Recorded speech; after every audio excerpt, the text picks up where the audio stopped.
Hey everybody, what's going on? Rob Sesternino back here to officially bring you the Survivor 49 podcaster draft. And we are here on a Sunday night before Wednesday's premiere of Survivor 49. And we have your Survivor podcaster draft panel back together somehow for the 10th time to draft here for Survivor 49. It's 49. Liana, check my math. Prime number. We brought your 7 favorite people together for this one once again to talk with you. And so let's get into it. Let's say hi to the panel. Taking a little respite from everything going on with Big Brother. It's Sharon Armstrong. Sharon, how are you? I'm excited, Rob. You don't bring out the math jokes for Big Brother. Yeah, that's right. We got to get pumped up. You know, it was a long the brain summer. Going, I guess. Yeah. Okay. And we are fired up. We actually did our Survivor 50 draft when they announced the cast. So everybody, we've actually done another whole ass draft since Survivor 48, believe it or not. We did. I don't believe it. We did. That means we're not going to draft for another year. It's a fever dream. Yeah. Oh, wow. I didn't even think about that. I think about it all the time. It makes me really sad. All right. Well, we'll have to cherish this night together as we will not have You'll another have to come new do a draft. Big Brother draft, Shannon. All right. Here Yeah, with that's what I'm us. We had such a great time yesterday going through Reality Mafia, of course, from the Puya and Liana Lounge and so many others. It's Puya. Yes, AKA the reigning champion. Happy to be back. This is always a good time. So just going to be positive about it. Okay. All right. Well, Puya, welcome back. And of course, a man who, of course, is fired up and ready to go for Survivor 49. It's Chappelle. Chappelle, how are you? I'm feeling great. I'm ready to get the Survivor season started so we can get back to Club Condo. So yeah, let's get this draft out the way so we can get this show on the road. Okay, we're only 8 days away for Club Condo. I'm going to call it out. Bad job by us putting all the men on the top row. That was not ideal planning on our part. Sam. Yeah. All right. Well, damn. Yep. But now here it is. Let's meet our new top row. Of course, she just got done finishing a season of Australian Survivor versus the World and is ready to set her sights back to the USA. It's Shannon Gus. Well, not back to, there was a lot of US and US. That's true. I forgot. Yeah, it was a whole world. It was a whole thing. It was great. So much Survivor happening. If anyone hasn't watched that, what are you doing? Like, if you're a US Survivor fan who cares enough to watch this draft and you somehow didn't watch AU versus the World, tell me why. I don't know what could be the possible reason, but I'm very excited for this draft. Hey, there's still time. Yes. And you can do it in a day. It's 10 episodes. Yeah. Okay. Also back with us once again, of course, of the Puya and Liana Lounge. And now the Survivor B&B is back in season. Dr. Liana Porras. Thank you, Rob. Yes, Mike and I recorded our preview podcast for the B&B, so I would definitely check that out. We get into not only our own thoughts in more detail, but the casuals as well. And you never want to miss what the casuals think about the cast. Okay. And what a ride this person has had through 10 Survivor drafts where she had to miss some along the way because she took a little stint of going to go be on Survivor, of course, of the Perfect Match podcast. It's Asia Welch. Asia, how are you? Hello, Rob. I'm doing wonderful. And look, I take this draft so seriously that I flew to Australia so that I could have an in-person strategy session with Pre-game Shannon. alliance? Yes. Yeah, well, exactly. because my plan of breaking Puya and Liana up seems to not be working yet, I'm like, I need a marriage level alliance. Obviously, I chose Asia for obvious reasons. Kind of seems like it speaks for itself. And she came to Australia. It doesn't speak for itself. Tell me why not me? I don't want it to be you. Taryn, I thought about. Taryn, I did think, but Asia won out. And we have a great alliance now that we've stated to everyone. We posted pictures on Instagram. It's not smart. That's not a smart way to do an alliance, but here we are. Okay. And here we are indeed ready to draft only 18 players after the last draft we did, which was 24. So this one is going to fly by as we go through. I will not be drafting. I'm just here facilitating and making sure that we get to all of our picks. No picks for the audience either. Everyone's going to pick 3. It is a draft to pick the winner. Just don't pick the grenade. That's how we do it here on the Survivor 49 draft. Last time out in Survivor 48, we congratulate Puya for his win. He picked Kyle, I believe. Puya, this is your second win. First one to do it, yes. And worth noting, I got Kyle because Taryn sniped Shaheen, my Persian brother, and I was fuming about that. And it worked out in the end. So can't complain about it, can I? Okay. Well, we're so happy.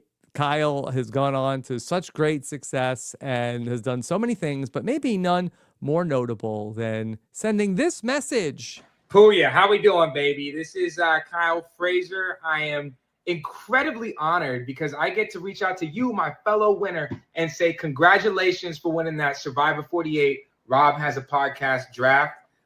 You know, I knew from the moment I met you, I actually met you during the season 47 RHAP event. And, you know, congratulations, by the way, on you and Liana's move. You know, I feel as if we're very close friends, so I know that information. But congratulations on the move. Congratulations on the win. It just seems like everything in your life is going great, you know, and I can identify with that if I'm being honest with you, Puya, especially because I watched the draft live and they tried to do you dirty, man. You wanted Shaheen. Shaheen's a phenomenal player, and they took him from you. And, you know, I'm glad that I was the next best thing. I'm glad that you could identify talent. And I'm really excited that I could help you bring home this win. You know, I was watching RHAP throughout the entire season, and Puya, there were some people who you podcast with, you know, they will not be named, but some people who were doubting me, man. The analysis just felt off. My mom knew I won. She would call me every now and then. She's like, these people just can't see the process. And you know what? I think my mom was right, and I think you were right, and I think there were some people who were wrong, but that's no big deal, Puya, because we don't hate. I'm like you. You know, I'm sure that you'll be gracious in who you choose for the draft picks and the order, et cetera, et cetera. But, you know, congratulations on your win. I'm really glad that I could be a part of it. Good luck in this year's draft. Let's make this back-to-back. Peace. Oh, my God. Worth everything. That was so good. Yeah, you can't use a chili mug for violence. Shannon, you were catching strays there.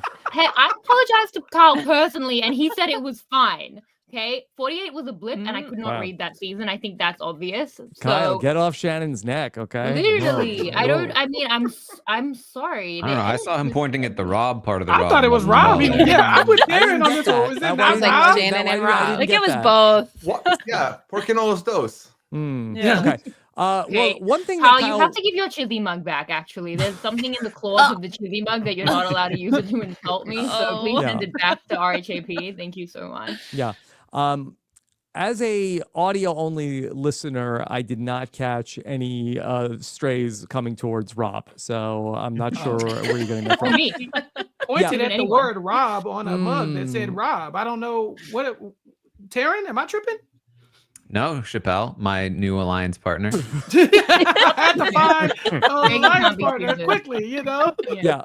One thing that Kyle did not get right was that Puya would be making the draft order tonight. We ran into a little bit of a time-traveling predicament as we ended up doing the Survivor 50 draft, recording that. If you're a patron of RHAP, you can go back and check that out. Just like at the time that we did it, a lot of new people came on board since then. That is available for you on Patreon if you don't want to wait. But we decided that night that the Survivor 49 draft, because we did not know we would not know or did Puya pick the order in that one? Is that how that worked? Yes. Yeah, yes, basically, I opted to use my order pick for the 50 draft. Okay. Yeah. So we decided that the Survivor 49 drafts would be decided by random chance. And so we will bring out the trusty wheel, the same wheel that picked out the RHAP Reality Mafia yesterday, and we will use that to pick the draft order. So I'm assuming Sam Moore has this ready to go. And so let's go ahead. Now, let me just ask the group here. Do you want to go from 6 to 1? Same color. Or do you want to go Ooh. from one Can we to spin it 6? first and then decide? I don't I know. kinda- Mathematically speaking, I know we've done a lot of math Yeah. already here. What's It better? does feel You like know a what? Monte I will Carlo say program. 6 to 1. I think I this do is- 6-1. Yeah, 6 6 to 1. I No, agree. well, is actually, more you exciting. know what? That was my initial thought, but then I kind of feel like that there will be more drama for the person who is like going to get the last pick on that Yeah, last he's spin. So right. I kind of feel like that it creates more drama to do it that way because I feel like the person who gets 1 won't be as excited as the person who gets 6 will be upset. It makes sense to me, Rob. I get what you're trying to say. Okay. I don't care. All right, so let's go ahead and spin the wheel for pick number 1. Who will have the first pick in the Survivor 49 Here we go. draft, round and round? Here it goes. She goes. Of course, we are very excited to see. It's going to be Oh, Chappelle. Bill. Congratulations. Before we went That was live, what? entirely too close. What'd you Big say? pick. Congratulations, Yeah! Chappelle. I'm so used to giving, and now it's my time to receive. Yes. All right. Wheel. Chappelle gets pick number 1 for the draft. Okay, for pick number 2, The confetti we'll with the spin- wheel. Come on now, We'll Bill. spin it again. Of course, make sure you're subscribed to We Know Survivor for all things Survivor this season as Liana gets pick number 2. If I was picking the order, Liana, I probably would have put you in 2 or 3 at that point. Okay, I mean, Okay. of course. yeah. We like Face this. for We my like Your this. alliance is Wow, off to a great Karen. start. All No, right, he's fine. He here we wasn't. go. Listen, he Pick wouldn't be number that. 3. Let's see. It's going to be There it is. There it My is. whole alliance, Terry. Julia. All 3 of my alliance made it to Lord. the top row. All right, let's Not go even to Like you Pick- orchestrated it. pick number 4. Puya, Shannon, and Asia still on the wheel. And it's going to be There oh, it is. Finally. Asia. Every time. I don't Yeah. even All know. right, let's just The way check the in Lord here. intended. Oh man. All right. I thought we were doing 6 to 1, so I don't know why we switched up. But I don't know why y'all switched up either. I 'cause understood it what was you meant, destined. Rob. I get knew it. I was gonna get screwed. Yeah. All right. So Live it by comes the wheel, die down. by the wheel. It comes down now to it's going to be either My heart is Asia- racing. the Like, why is Shannon or my Puya heart- is going to get the last pick. Let's go. Let's Rob, go you were back. right. and- This is better for suspense. it's exciting, right? I sold the Yeah. vision. All right. Here we go. All right. 50-50 ball. Let's go. Who's getting the last pick? This is for the 5th pick, not for the 6th, just for the record. But the 5th pick is going to go to. Yes! Oh, I never get to win anything. I'm fit. So close. All right. this was perfect. All right. This works. All right. So it's a snake draft. It'll go Chappelle, Liana, Asia, Taryn, Shannon, Puya, and I think I was then, 3rd, actually. Okay. Yeah. Sorry Taryn's about that. Sorry. Thought we were. Oh, Wow, I thought we were live updating this. Asia was Okay. quietly No. willing to let that go. But she's like, sure. Yeah. Okay. That being said, is there anything else left to set up? Are we ready to draft? Let's go. Let's Okay. get it. All right. Chappelle, we are looking for the Aye. winner of Survivor 49. Who you got? So I did And not expect to be in Actually, this and if I position could at just all. add, if anybody wants, there are preview videos. Mike Bloom went to Fiji, interviewed all of these people. Mike and I did a podcast previewing each and every one of the tribes. And so if you are just jumping into Survivor 49 coverage, there is so much for you to dig into if you want to know any more about these contestants. All right, Chappelle, the floor is yours. I put a lot of thought into this, and I really enjoy Mike Bloom's interviews. I strongly recommend them. He's just so good with everybody, and so I normally go off of who is vibing with Mike the most, normally, because I think I would be like that. And so there were a few where I was like, this person really feels like they're giving it their all, and that they would like, they understand the game, they're fans of the game. And then I started to think, Chappelle, what is your biggest kryptonite here in the draft? And it's that damn grenade. So I thought, who do I think is least likely to get the grenade? Based off of the interviews, obviously. And so I, watched all the videos. I've checked out the parade articles and seen Rob and Mike talk about it. And I just don't see a world where Savannah is the first boot. And so I'm going to go with Savannah. Okay. It's a good pick. Mm-hmm. Thank And you. out of 10. Thank you. Good pick. Good co-sign. pick. Okay. So So to me, Savannah had one of the best interviews. I loved her talking about, first of all, last time I had a chance to have a favorite for Asia season, since I couldn't pick Asia, I picked the glue guy. And Savannah kind of talks about how she's kind of one of those people as well. I think there's a couple others that like really refer to themselves as like characters or players that are going to be able to connect a lot of people. She seems very personable. And she was just name dropping a lot of my faves that I would love to see, like, given the opportunity, if she would ever to play again, like to see what she would do with those people. She named like Rick Devins. She was naming Sari. Like the way she was just in her bag. She named Coach at one point. I was like, she knows all my faves. A real student of the game. My issue with her is that she's kind of small. But aside from that, I really enjoyed the energy that she brought. And so I'm very happy to be able to choose her first. Can't hate the pick. Yeah. She was Very born good. in Walnut Creek, California. I was born in Walnut Creek, California. that. So Wow. That's can't so help but specific. love it. I know, weirdly creepy. And someone else lived in a town, grew up in a town that basically I grew up in. So anyway, it's all really weird. But the point is that I think that what Savannah has too is she's someone who had to communicate with a lot of different people through her profession as being a news reporter and being out there, being social. And that is just such a critical skill to Survivor. Love the pick. So good. She does have a pretty good pet peeve. Here we I will go. say. Ooh, what was that? Yes. When people who have the middle seat on a plane Mhm. pressure you to trade your window/aisle seat.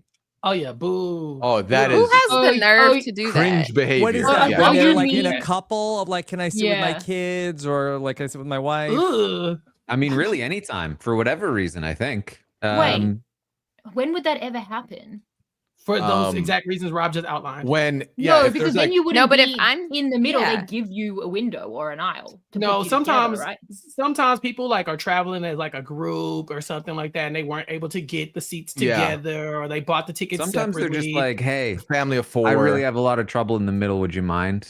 Yeah. No, I have Mhm. trouble in the middle. Would you mind? Is the most unhinged thing I've No, ever Shannon, to heard. be clear, I feel No like I've excuse always is seen the valid. opposite. I've always No seen excuse either is the valid. window or the aisle person is the one asking the middle person to Like, move. exactly. So That's they because sit it's widely They right. have accepted that something. nobody Ally. wants to be in the middle. Right. People Okay. want the People middle wanna be- seat. Who are you? They do want to if they Who? can sit Well, next to If you their want to Would you sit want the family. middle next to seat? your person, Thank you, I'd Asia. rather Oh my God. stand than be in the middle. Make me a flight attendant at that point. You can What? see why it's a good pet peeve. Yeah. She was If like someone number were to come 5 up on to my me- list because of this pet peeve. If someone were to say, I don't do well in the middle, I would do it. Obviously, I would does? switch. I would do it, but I'm just saying, like, as a people pleaser, but like that would be like the most. I would then complain about it for decades. Like I've never heard anything like that. I don't think this is something that happens. I think it's a bad pet peeve. Wow. very rare. When has scenario. anyone ever done this? Just how good Savannah is as a pick that we're Well- reduced to only just arguing, does she have a good enough pet peeve? That's I what will always say she gives so much confidence that like if she were like on video chest up, I think she's easily 5'11". Yeah. Mm. I was very surprised. at Tall finding girl out that she was energy. a small- Yes. Mm. Yeah. Mm-hmm. Yeah. TGE. I like Mm-hmm. I like rooting for fans. I do. I like rooting for people who can tell me about their Survivor watching history. Like, and that's okay. Everybody's not going to be a fan of the show, but I really do appreciate the people who kind of, I feel like we relate to them and that we've been in those trenches too. We remember the days, we remember the moments. And to me, she really stood out as a fan of the show. And so I like rooting for people that are going to be fun for me to root for. And so that's why I picked her. Okay. That's a good reason to do that. Any dissenting opinions from the panel? No. It truly, and I know that's a boring answer to say, but truly just go if you're not sold on Savannah, watch her video with Mike Bloom or read the bio. It So good. screams out to you like all the potential in the world. But So can I just say, like, the videos with Mike, they're all so good that it makes it difficult because, like, I would finish one interview and be like, I'm sad that interview is over. And then the next person would be as good. And it really made things complicated for me. And I was like, damn you, Mike Bloom, and your insatiable chemistry with everyone. So I feel like it doesn't help because the bar is so, like, everyone's clearing the bar. But it is a very fun cast and those interviews are amazing. So definitely check them out. Okay. Mhm. Yeah. All right. Chappelle, anything else to add? Or are we ready to move on to pick number 2? I just feel like when I draft, I like to draft my friends in my mind. And so whether you're the grenade or not, I have a few grenade friends. Okay, I just like to feel good about my pick, and I don't think I can feel as great. Thank you to the wheel for giving me this gift. Okay. All right. Big gift. Let's go to Liana for pick number 2. Yeah, oh man, this is really tough. I think for me, I'm gonna go with somebody who I had the biggest 180 on from seeing the preview of season 49 to then hearing the Mike Bloom interviews. And that is none other. You know his name. You've heard it spelled before. It is the one, the only, the Riz God. Riz God. Hey! Okay. All right. Riz. Little bit of a surprise. Okay. I Riz know. God I goes know. number 2. I'm surprised too. I A regular think for Derek me, Jeter. Here's the thing. Look, this is a guy who he has confidence. I love it. I feel like it doesn't necessarily borderline on cocky, although potentially that could be an issue for him. But to me, the biggest personality trait that he has is perseverance. This is some guy who can go out and he can play Survivor not only once, but he could do it again and again and again. And you know why? Because he's got that perseverance to be able to go out there and get the job done. And for that reason, as the elements, the weather, everything beats him down out there, I think that he can continue to play and do a good job in this game. I was very impressed with his level of maturity in his answers. You know, it really felt like he had to grow up at a very early age. And I appreciated him being able to say, no, like I did this for my family. I'm going out here to live my dream. But like, you know, like he didn't come off as like, he's 25. And I feel like he although he looks like he's about 25, I felt like his life experience had led me to believe that he had gone through a lot more. And so I think this is a great pick. I actually completely disagree. Is that okay? Please. All right. We're thrilled. What? I felt like all I kept hearing was like, oh, when you listen to Rizzo's interview, the whole Riz God thing is a lot less cringe. And then I listened and I was like, no, I still think it's really cringe. Like he has a lot of life experience. He's lived way more life than me. I'm not taking that part away from him. And there's a lot of good stuff there. But in other parts, I felt like he did come across as really young. And like there were things like, he's like, I'm the biggest fan here. I'm like, you are the third interview I've listened to, and I think you might be the third biggest fan. Like, it's that kind of bravado that I think I had issues with. And I don't think I understand the Riz God thing still. Like, I don't think they're like, oh, you'll get it. And I'm like, I don't actually get it. So no, I get it. Because I think the biggest thing for everyone, for a lot of people, myself, let me just speak on me, who saw the preview was, oh, the Riz God, yuck. He's really going that direction. But then you realize that the man had the nickname before the term Riz was even coined. So yeah, and his name is Rizzo. Like, it's a nothing to do person with who calls themselves Riz God, whose name is like, I'm trying to not offend anybody in our orbit of what? Gary. I'm trying to think of somebody who. The Gary like, God. Hey, I'm Gary. Gary, but you can call me Riz God. No, okay. if I was trying to stand God, it would be bad. I think that Call me God Gary. So to me, Shannon, the reason why it makes sense is that, you know, the way he explained it resonates with me. It's you're trying to put confidence out there. You're trying to convey confidence. And in order to do that, you almost have to give yourself a new identity to make that happen, because you know the reality of who you are behind closed doors, and you may not feel confident that way, but you're trying to present a confident version of you outside. So Riz God was his, like, you know, this is like when Jeff Probst talks about stepping into becoming Island Man or whatever that was. This is that. Survivor guy. My thing is guy. The correct way to build confidence is through competence, a wise man once said, not through developing a whole new identity. No, That okay, was it's Keon not even God. about that. Although And a Jeff worm. Probst's alter ego was also something we relentlessly made fun of. Riz God seems very confident. Like, I don't get why that's necessary. I mean, I think he'll definitely be more like mild-mannered to everyone else, and they're not going to know like the Riz God persona. Mhm. Yeah, But I that's what I'm definitely didn't come thinking. away like, But that's how it I get began. this now. That's like, that was Exactly. that's It's his how it started. origin story. He He's needs confident a now God because he was- where yeah. he is. He's not a superhero. Like the fact that he gave himself a moniker, he needs an origin story. He's 25. Like, How do you know he's not a superhero? Yeah. If he's a superhero, then I take back everything I Rob, said. Rob, because that would be play the only Kyle clip again, Rob, please. Bring the Kyle clip back. Yeah. No. Somebody tap your mug. That was the Everybody death of tap me. your mug. This is Kyle. blasphemous. I had an issue with his pet peeves. Yes. Please. Ooh, Taryn. Good. what do If we have? people give themselves It's nicknames, pretty relevant too. He says, as a fan of Survivor, people who make emotional or illogical decisions. No, I Huh. actually agree with But that. he watches Big Brother. Okay. You could be annoyed at all those people. Just ask Taryn. That's yeah. Taryn, that was a good pet peeve for you or a bad pet This peeve? is a bad pet peeve to me because who gets to decide what you determine is emotional or illogical? We Right? do that, actually. You know what I mean? podcasters do that all the time. I don't know what his judgment is. He should explain to me what it means to make an emotional. Give me an example, perhaps, and then I can judge whether you're making an emotional and illogical judgment on somebody else's emotions and logic. But why do you get to judge that? Because he's Tear God. Because I am the Terran god. Yeah. Exactly. You're like, Riz wasn't a thing. It's like he had God in the name as well. Like it's That's not true. just the Riz The fact God. that he went straight to God. Yeah. They call me That Arm part. God. Are you an Australian survivor? Like, what's going on? Okay. Anything else about Riz God? Goes Shannon don't have no number 2. problem with the Golden God and the King of the Thank Jungle and you. Say it. and all this other Thank stuff. you. But now, Yeah. can we draw the line at the Riz God?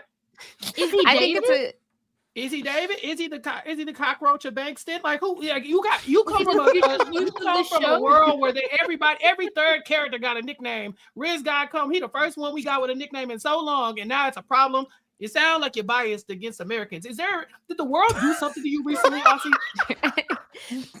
I love Asia. She's from America, so She's named firstly, I after have not American America. friends. I think Well, her it's a name- good pick. I don't hate the pick. I think a whole bunch of people made really quick judgments by being annoyed by the quick preview we got, and then now getting to see him talk more. Like, oh, he's not that bad. He seems pretty like a normal guy. So As normal as a Riz God could be. kind of Yeah. like resets it. Okay. All right. So I was reviewing a lot of mock drafts earlier today, and a lot of the Ooh. consensus was saying tonight's draft begins at 3. You know, the first couple of picks, they were like, it could be 50-50. We don't know. Taryn, the draft really opens up here at number 3. Well, let me tell you this, Rob. If the wheel had deigned to choose me to go first, the draft would have started at 1 because I am not a coward and I don't care about the grenade. I have a number 1 pick on this board, and it is still on this board, and that pick is Jawan. Jawan. Oh, I Ooh. love Jawan. Okay. Yes, Yeah, we love Jawan. This is a good pick. Tehran chooses Jawan. that's what I'm saying. Tag her. First of all, look at this pick. So real. All He right. said every single button. The top button. That's that. He's from Cali, ain't he? I can tell.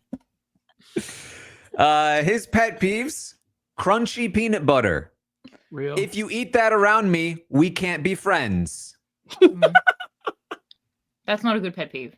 That's a phenomenal pet peeve. Why? Because it's very specific and it's particularly judgy. Listen, not everyone has to be friends. If you eat crunchy peanut butter around Jawan, sorry, you're not his friend. He also doesn't like people who talk loudly in a movie theater, which is pretty obvious, but fair. Taryn, can I ask you about the pet peeves thing? Like, do you feel like that, you know, having such a like strong stance about a thing, is that something that you feel like informs how you play the game? It tells me how creative you are.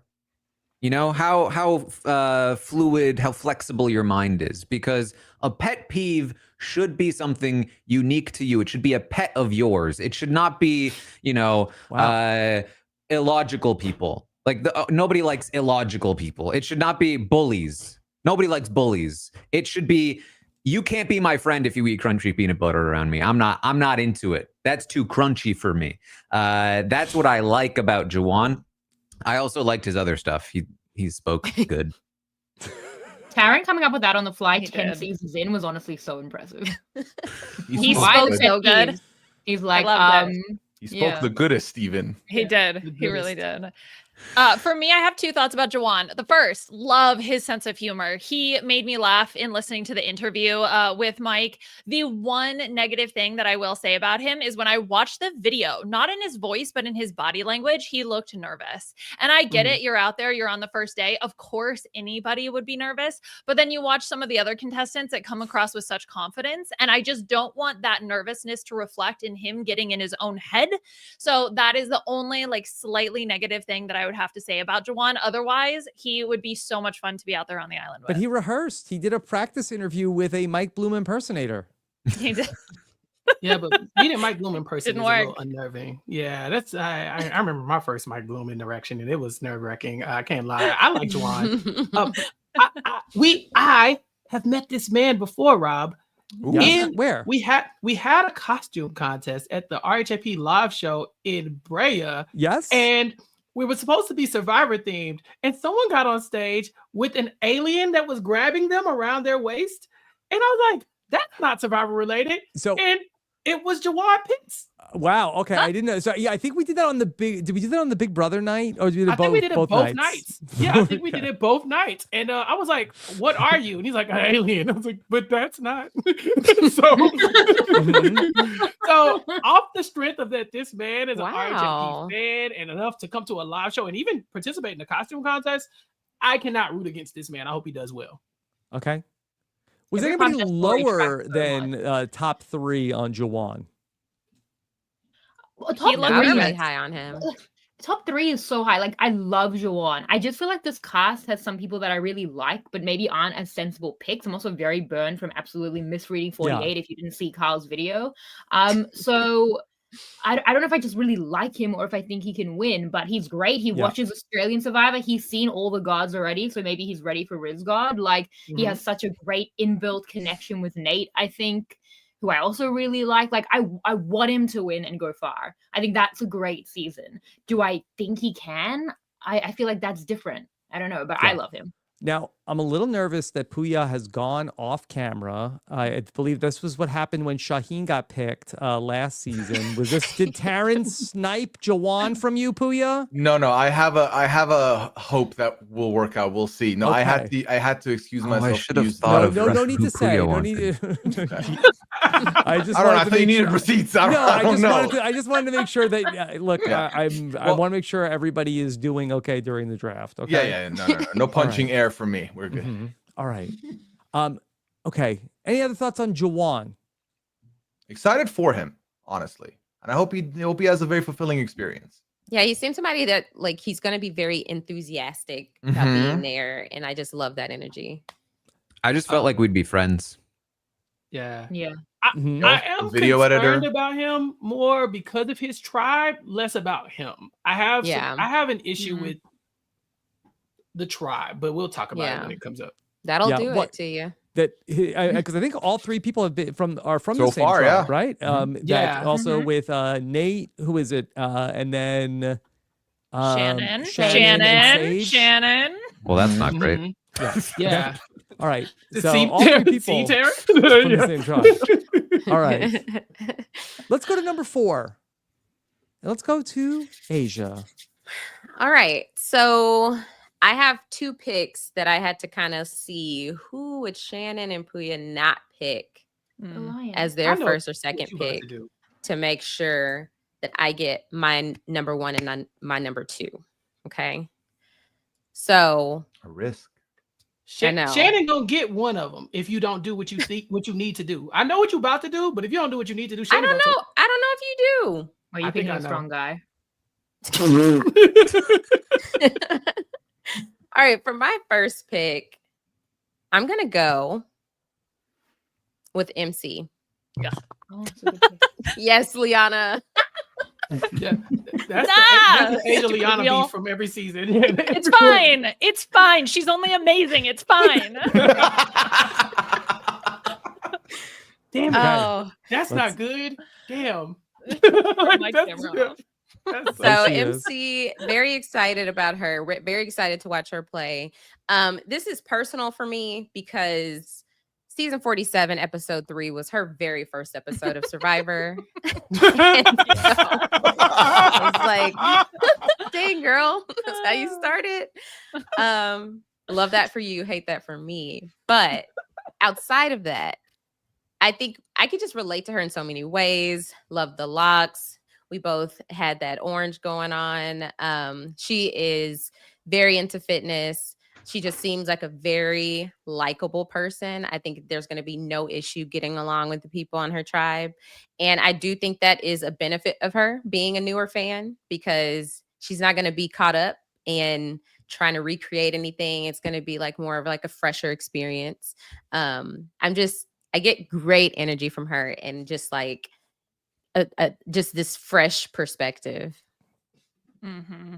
I mean, and not just you, like so many people on the cast felt that way about her. And we've seen time and time again that play out where those Ponderosa feelings seep into the game. I just think she's set up super well. And I think it's a benefit that she was an alternate.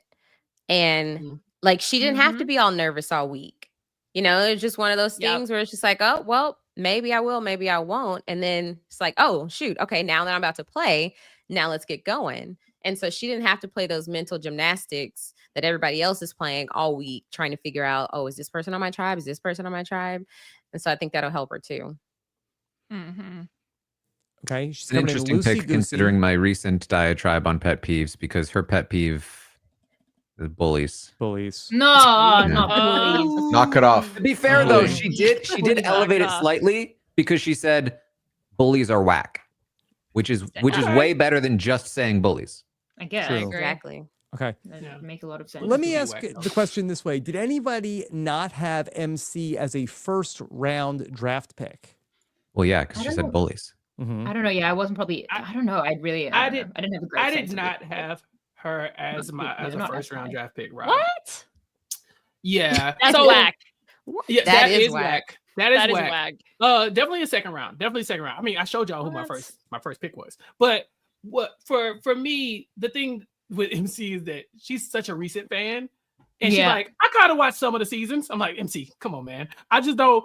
I feel like the more prepared you come in, the better. I know that there are people who are like, well, you can come in. Yes, you can. There are various, like outcomes for different people in different ranges of how they're going to do on the show. But I really do think that, like, I would have liked her to be a little bit more prepared for the game as far as like knowing the iterations of Survivor, because definitely knowing what you could be up against, I don't think it's harmful. I know some people will say you can over prepare, which is probably true, but I really do wish that like I knew that she had watched all of the seasons, or at least took a lot more time to analyze it, because it really does feel like she saw it, she thought I can do this. She went and looked at it. She's like, okay, I got it. And I'm like, okay, I hope that works out for you. But had she done a little bit more research, I think she would have been easily my first pick.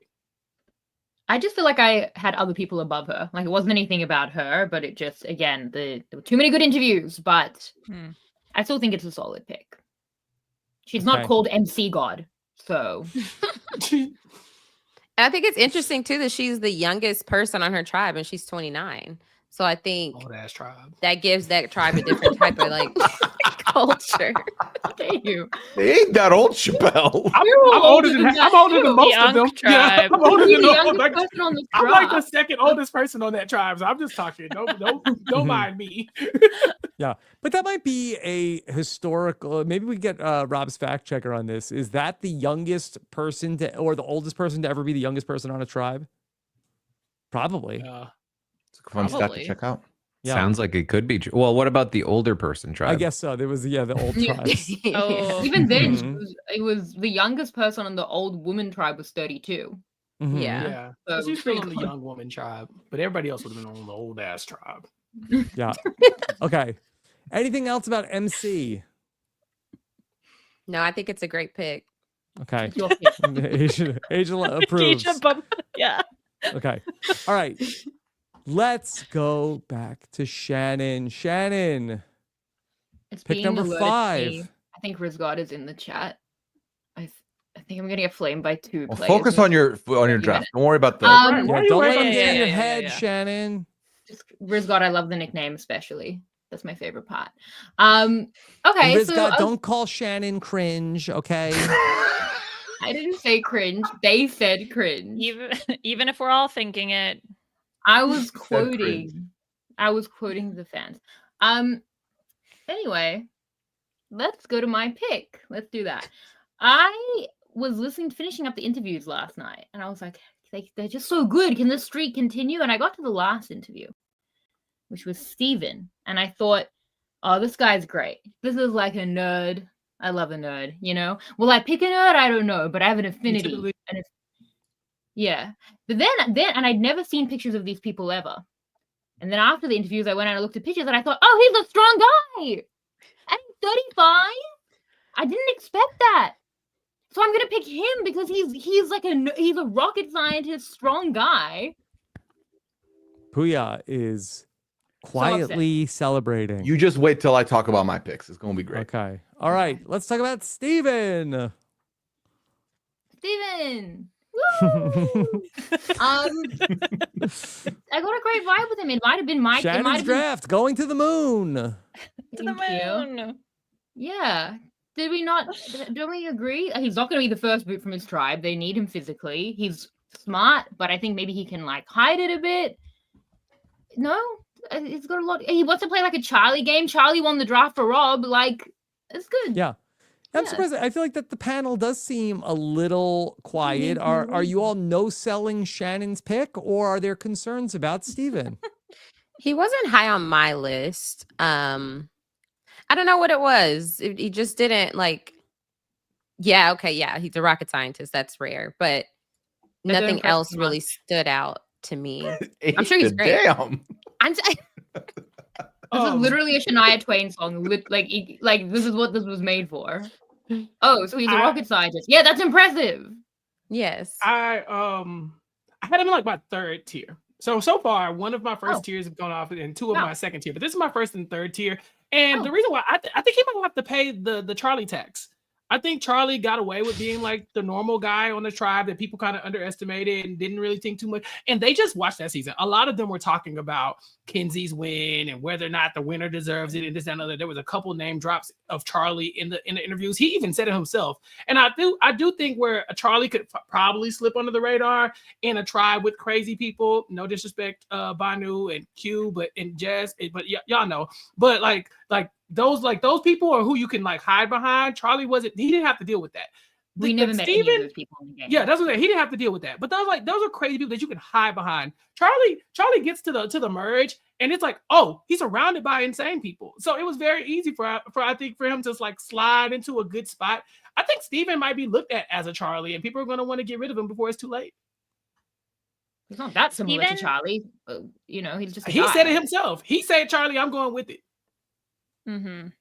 Yeah, I don't necessarily see immediately the comparisons to Charlie, but I think we'll see it play out on the island. I think he's somebody who tried to push himself outside of his comfort zone. For me, the biggest thing, this is the person who grew up pretty much in the town that I grew up in. I need to know what high school he went to before I make my formal opinions on this man, because I'm either going to love him or I'm going to side-eye him. Wait, hold depending on where he went. You know all these people. So there was somebody that was Savannah was born in the same town as you. Yes. And Steven, he went to the same high school that you went to? Potentially. He either went to Heritage, Littleton, or Arapahoe, and I don't know which one, and it matters. So we talked about this, came up on the PAL this week, and I did shoot him a DM because Liana was too scared to. And the man aired me. So we still don't know. I asked Mike Bloom. No answer. Mike didn't know. So Steven, if you're Let me see if he did see it. I don't know. If he left you on scene, I feel like that's a completely different thing than if he just then maybe no, maybe as someone whose reputation is that I don't reply to people's messages, I do get pretty incredulous when others. You can turn that off too. I think I didn't send Tuesday, not seen. So maybe I've seen it. That's not his fault. So he's not like being mean about it. So I'm reserving judgment till I know where he went to high school. Taryn, can we get a pet peeve check on Steven? He had some pretty boring ones, but he does manage to claw out strangers some points. DM him. Maybe, but moon landing deniers was his best pet peeve. Okay, so very specific to him. I like it. Specific to him, yeah. Yeah. Okay. Wow, everyone made me feel so bad about this pick, but I stand by it. And he's not Steve God, but if he was, it would be fine. I don't think it's a bad pick. I just am concerned. Like I said, he's not in my lowest tier. I will say that. Oh, thank you so much, Chappelle. That's so kind of you to say that. Not in You're your welcome. lowest tier. Oh my God. welcome. What a You're great welcome. day. for me. You're welcome. Yeah, Shannon, I was a little surprised by the lack of enthusiasm from the panel. Thank you, Seems like- Rob. yeah, I don't see a real downside with Steven. Thank you so much. Thank you. I think that they like being mean to me. And then my picks, like, they're mean to the picks, and that's not even fair because it's not Steven's fault. We that didn't they- say anything. I'm sure negative he's a about great this man. guy. We have celebrated some of your picks in the past. Like, this is not like, let's not make it Yeah. seem like we always do not. Because just to speak to Chappelle's concerns, I don't remember if we were that concerned about Charlie himself going back in the Survivor 50 draft. We I also drafted weren't very Charlie. high on Charlie. Yeah, I Shannon drafted drafted Charlie. him, Yeah. and I think Okay. Shannon drafted him All the because he was time. a Swiftie. It's the year of the Yes. snake. Yes, But it wasn't just that. It wasn't just But- that. But but it that- played a big part. Had It played Steven a said, yeah, okay. So I'm just saying this is not abnormal to Steven. This is on brand for Shannon. Okay. Priya, can you DM Steven ask if he's a Swiftie? Oh, because I'm clearly getting responses from the man. Yeah. If he's You're a our Swiftie, Double- correspondent double now. text him. That'll push through. Okay. Puya, when sir. Shannon picked Steven, you had a big reaction as So if the rude. person that you really Done. wanted has fallen to you. Yeah. Yeah, I feel like, I felt this way last season with the 48 draft where I got a lower pick, but it worked out ultimately when I got the players I got. I feel somewhat similarly here. Now, to be very transparent, I met 95% of this cast today cramming for this draft. I have not I was tuned like, where into were you at? Yeah. I've, I know. yeah, I've been listen, life's been busy. However, there was some choices made, there was some rankings done, and then there was a name that stood out to me, Rob. And I don't mean a name of a contestant. Yeah. I mean a team name, a draft team name. Because with my next two picks, I'm going to tell you both picks. We are team So Fresh and Sophie over here. Oh. I'm picking both the Sophies. No, Okay. no, Wait, that's bad. why? No, You're only allowed to that's- have no, one you Sophie. Can't do both Sophies. Back Get to Sophie back. and Sophie. No. So Fresh and Stop, Sophie. pause. You can't pick It's both worth Sophies. it. It's Okay. not, One no. Sophie. For the So one sake of Sophie- discussion, which Sophie are you picking Sophie first? Belardi will be the first of the No, two take picks. this man Okay. out of here, man. Okay, Sophie A or Sophie B? Okay. It's actually Sophie Sophie B and Sophie Sophie S. S. I know. I'm just mentioning. Dear God. Okay, Rob. Read a um, bio. All right. Sophie Belardi. Let's talk about her Queen. first. Okay. This is Yes. pick number 6 in our draft. And I almost want to open the floodgates here, Rob, by giving the mic to everyone else because the reactions I'm getting, I want to know why they feel this way. The Sophies are both iconic in different Mhm. ways. Both of them are. Both of them are. Sophie B, first of all, I think she's probably like one of the most likable people just off of her interview alone. She sounded amazing talking to Mike for sure. She sounds so personable. She gets the game. I loved her stories that she told about her granny. Y'all know how I am about my granny. So, I definitely got that. She's like talking about like how basically like she's like, oh yeah, I'm probably in that D archetype, and D is a beast, reality TV superstar all around. Mhm. There's not anything to dislike about Sophie is like No. personality wise or in her bio. It was so much fun. I forgot I was listening to interviews. It felt like I was listening to a podcast, just a vibes pod. It was so Yeah. much fun. I was loving every bit of it. I'm a sucker for vibes. So already on that count, we were off the charts.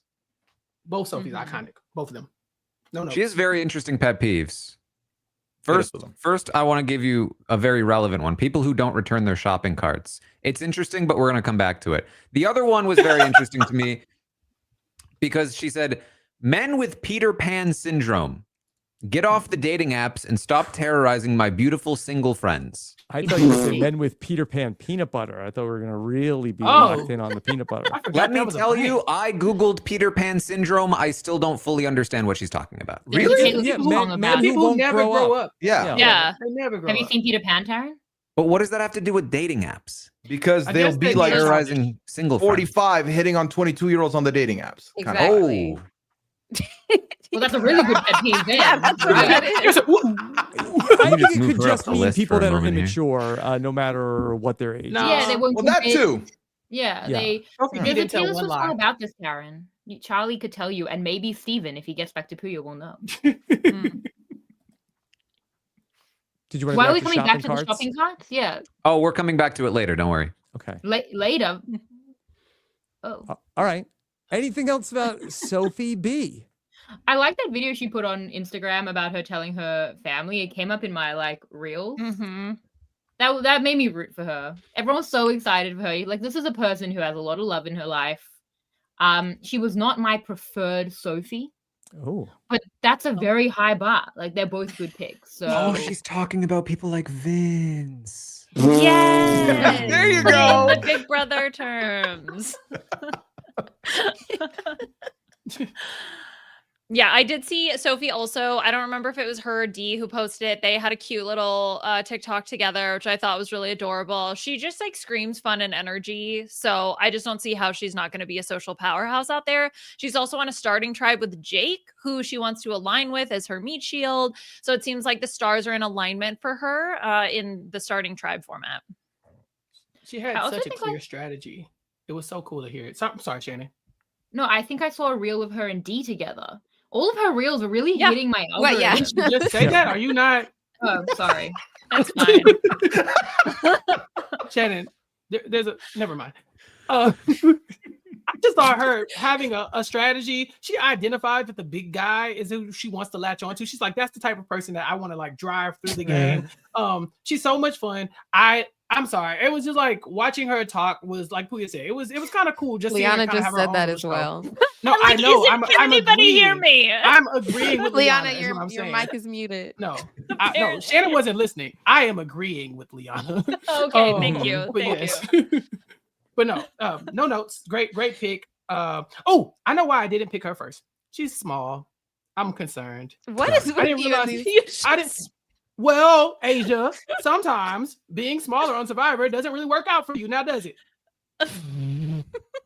And how tall is Savannah again? Hold on, let me just go back and. They're both small, and that's what I'm saying. Like I had to choose one of them, but she was Oh, so you can only she was have- so tiny, Gotcha. and I was like, You had well, no other listen, choice. You had well, no other choice. Yeah, Listen, yeah, they yeah, yeah. to me, personality-wise, they were standouts, and I got some words for the other Sophie as well. But I looked at her tribe, and I was just like, I really hate that. Like, I know she wants to latch onto the big guy, but if he's been one of those big guys, who are like, I don't want little people around. They're bad at the game. They blah blah blah challenges, blah blah blah. Like, I feel like she's an easy scapegoat for that, and so I don't like that. I have a lot of feelings about this pick. I like. Yeah, I think she's gonna be really good socially. Puya. I'm just kidding. I was just trying to pick apart what something else Thank- Liana said. Thanks, Asia. I appreciate that. Did you see that she did a video with D, Oh, I didn't. which I saw? Thank you. Y'all, Thank that you was for very good. bringing that Liana's up. villain Yeah, arc good. is about to begin. Where was this video? Yeah, it's online. Yeah. TikTok. Yeah. Well, maybe Who? Instagram too. Yeah, Karen's not okay. on TikTok. All right. Hmm. Now, Puya, Sophie S. Now, was this just for the branding, or was Sophie S. excited. somebody that you also felt very good about? You could make the argument sometimes that when branding is available, you go for it. But in the reality, no. This is both of them very high on my list. I feel like, and you know, this might have to be studied. This might be a Peridium video of the future. This might be a podcast of the future. Alternates and how they do on the show, because we've got Sophie, who was an alternate for 48, and then boom, back on the island, ready to go for 49. I loved what she said about working on, you know, I worked on the physical, I worked on the mental in the between the two seasons. I feel like having that level of preparation is good. Then aside from that, I did enjoy, again, vibes there. I feel like there's a level of preparation you get being an alternate. You've gone through the whole process twice. You're kind of in a position where you're like, I didn't get it, but when I get it, I'm not going to miss that opportunity. I'm going to make the most of it. And I like that. Yeah, I mean, look at my season. Rachel wins. Tiana was just one away from away from jury. She got screwed. Shaheen did well. I feel like it really helps put you in the mindset and get you past one level of, you know, that pregame that is the unknown. Like if you get once you've sat in pregame, that's one less thing to worry about when you come back again. So you're even more prepared for the game. Yeah. She definitely was in my top 3. She definitely would have been my third pick. But she's great. Not that that says anything. I don't think it's like, oh, just not the grenade. I think she's going to do really well. I like that she is a women's basketball fan. That speaks highly to me. But I just really liked her. Well, she even specifically mentions, because she went out as the alternate for 48, that she kept doing the physical stuff, but then also realized like, oh, you know what? Here's an area that I'm lacking, which is the sort of mental fortitude part of that. And then spent a whole nother year not only keeping up with the physical stuff, but also then preparing for the mental side of things. I think she accurately read how her cast is very different from 48. She talks about that in the interview with Mike. I just feel like there's so many green flags with Sophie here. I'm really optimistic about our chances. Green flags and green lights. I think that she's a real go-getter, according to her pet peeves, at least. She doesn't like slow walkers, which is always a good one. She also doesn't like restaurants that make you wait for your whole party to sit. Ooh, that's a good She one. just wants to get where she's going quickly. Yeah, your Don't make her bias wait. was pet peeve because it's your pet peeve, but it's like a bully level obvious pet peeve. No, not everyone hates slow walkers. So many people say it. Yeah, yuck. Rob's fact check again on how many people have said that as a pet peeve. It But would be it's still up a there good with one. bullies. Yeah, because it's yours. Maybe your pet peeve is kind of scary. Just because it's universally a great pet peeve, I Like think. bullies, then. That's not a pet peeve. Why? It's not a pet. It's too big for a pet. Slow That's walking that's like an elephant peeve. You don't have a pet elephant. All right, let's get it I would bring love it back that. to Sophie. Yeah, Rob, bring Let's us back. reel it in. We're losing the plot a little bit here, okay? Is there anybody that has a concern about Sophie? No. Universally, no concerns whatsoever? I'm surprised She she was my got the next pick. Puya at number 7. Rob, we're Yeah, doing it I was- again, Rob. I was Me between too. her and Steven. She's very Rachel coded, and like Rachel's my only draft winner so far. And I feel like she ticked all the boxes. But like it was Will she have to so pay a solid. Rachel invoice like Steven might have to for being a Charlie? No, because she's Puya's pick, not mine. See, it's different. Yeah, Rachel won more recently. Charlie didn't even win, but because it's Puya's pick, I think everyone's okay with that clear similarity of an alternate who. Yeah, but invokes she's not, I Rachel. mean, that she's on the tribe with the other two alternates, the two alternates who got onto the season, which I think is something that's in her favor. I wonder if, because typically I think you probably wouldn't want to tell people if you were an alternate in the past, right? Like, Asia, did Tiana tell people? No, we didn't know until Ponderosa. Yeah, but she might tell the other alternates, and I wonder if that secret could get out to the other people of like, hey, this isn't my first time in Fiji. So alternate alliance would be nice. That would be fun. Could be. I don't have anything negative to say about her. She would have been very high on my pick. I'm very surprised that she fell so low. I'm shocked that Shannon did what she did. And I'm very shocked that Asia did what she did. I really thought Asia was going to pick her, but I knew Asia was going to pick one of those two people. I think that even Sophie saying that MC is somebody that she was vibing with pre-game. She's like, yeah, I'm already getting good vibes from MC. Like, well, funny that you say that because y'all are going to be on the same tribe. And I think that is going to be very beneficial for her. Especially because MC said the same thing. Like, oh yeah, I'm already vibing with, like, it's like they both, they sat next to each other one time and they could feel the energy of like, this is going to be a good thing. And I guess Asia, you could speak to that more. In the preseason, do you feel like you get like a really good vibe off of certain people versus other people? Like, I know you answered this question for Mike, but what was your experience like? Yeah, and I was careful about initials because the whole bearded man of it all. Like I was like, I don't know who the alternates are, so I don't want to go on and on about somebody that's an alternate. Because I truly didn't know who the alternates were until we took our cast photo, which is like towards the end of the process, or like towards the end of pregame. So I got great vibes about Saul, got great vibes about Teeny. There was something that happened with not something that happened, but a specific thing that happened. Rachel and Tiana, it was kind of obvious that they knew. It were not too obvious, but in hindsight, it was like, oh, that was weird because the rest of us were very confused. So it was like, oh, if we had like read into that, we would know that they had been there before. But yeah, it's very you're like they knew their way around Ponderosa. right? Like, yeah. Basically. And so yeah, I think unlike, I mean, there are people like Gabe who intentionally tried to make a bad impression. So it was kind of like reading the 48 Laws of Power or whatever. Like we all like, okay. Yeah, why did he do that? I don't know. I think What law is that? The book.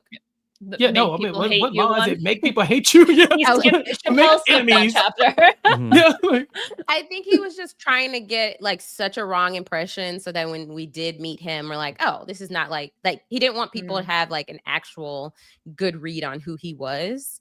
So yeah, I would say like my impression on people were accurate for the most part. Like I knew who I could gravitate towards, and that you can kind of get that sense in just sitting around non-verbally.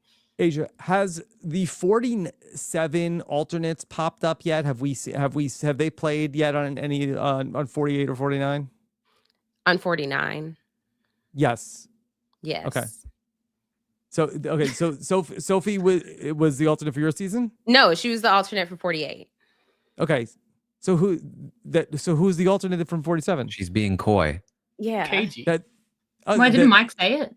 It's not it's not publicly known? It is publicly known. I just I mean, It's her Okay. draft Yeah. strategy. I Rob, think get maybe out she of wants here. to Sorry, pick my one bad. person. My bad. We'll I talk- just thought it was She got another it was a pick, fact. Rob. Oh, Damn. that's her pick. Oh, Okay. Okay, Yes. I don't remember who it is, but I don't think I'm picking that person because I don't. okay. Lovely. Okay, sorry. Yeah. I wasn't trying to throw off your draft strategy. I was Sound just like you were. curious. Oh, was it Sage? All right, let's go to Shannon. Oh, that makes me want to pick Sage. Shannon, she was next on my list for what it's worth. Yeah, a lot of the S's, not all the S's, are good picks. Ooh, that makes me want to pick Sage. Is it Sage? This actually really was unfair to Asia because now I'm really I think it's considering Jake. I That's think Rob's fault. it. No. There was just so many alternates. It was just hard to keep track. I don't know. I was going to Sophie S next, so I'm kind of torn. It's like I feel like Sage is a very like solid pick. And I feel like I'm going to be left only with someone, obviously. Like, I'm not going to get any of the people I want. So I'm like, should I go with someone I really just like, who just seems like a sparkly person, but is maybe more of a grenade risk? Or should I go with someone really solid, who was possibly the 47 alternate? Was it Sage? Can anyone let me You made know? an alliance, Shannon. You made an alliance. Listen, Yeah, I that is- wasn't saying that I was going to pick that person. I was just saying I had more information about whoever that person was for whenever that person is picked. Right. And we have an alliance. But I I don't want to see the alliance end so quickly. I'm very high on Sage. Like, she's someone I'm already thinking about anyway. Okay, whatever. Who cares? It's a draft. Can't go worse than last time. I'll pick Christina. Okay. And I'll tell you why. Oh, Because I love her. Yeah. Mhm. Because she's Yeah. sparkly. She's great. Yeah. She's just Say great. the name. Like, Say the name. I don't know if it's the smart pick. Like, I don't know if it, ticks all the boxes, but I just love her. Say- Like, Say the name, Shannon. Say it. Chris Scott? No. No. Come on, Shannon. You can say it. Say the name. I don't know what you're talking about. Everybody and their mama then compared this lady to Sari. Yeah, Everybody. but that's the Every- regard. I mean, that's too like no one should put that pressure on Christina. She's great in her own right. Like She compared herself to Sari. Everybody compared her to Sari. that's tough. Like no one's Suri. No one in the world is Suri. But Christina's amazing. She had such a great bubbly personality in her interview. I just liked her so much. I mean, if the cast like her half as much as I did, she's won the game. So I'm just going with my sparkly person pick, and I think it's Christina. Hey, Shannon, you know what her pet peeve is? Is Ooh. it slow walkers? Because that's probably the bet.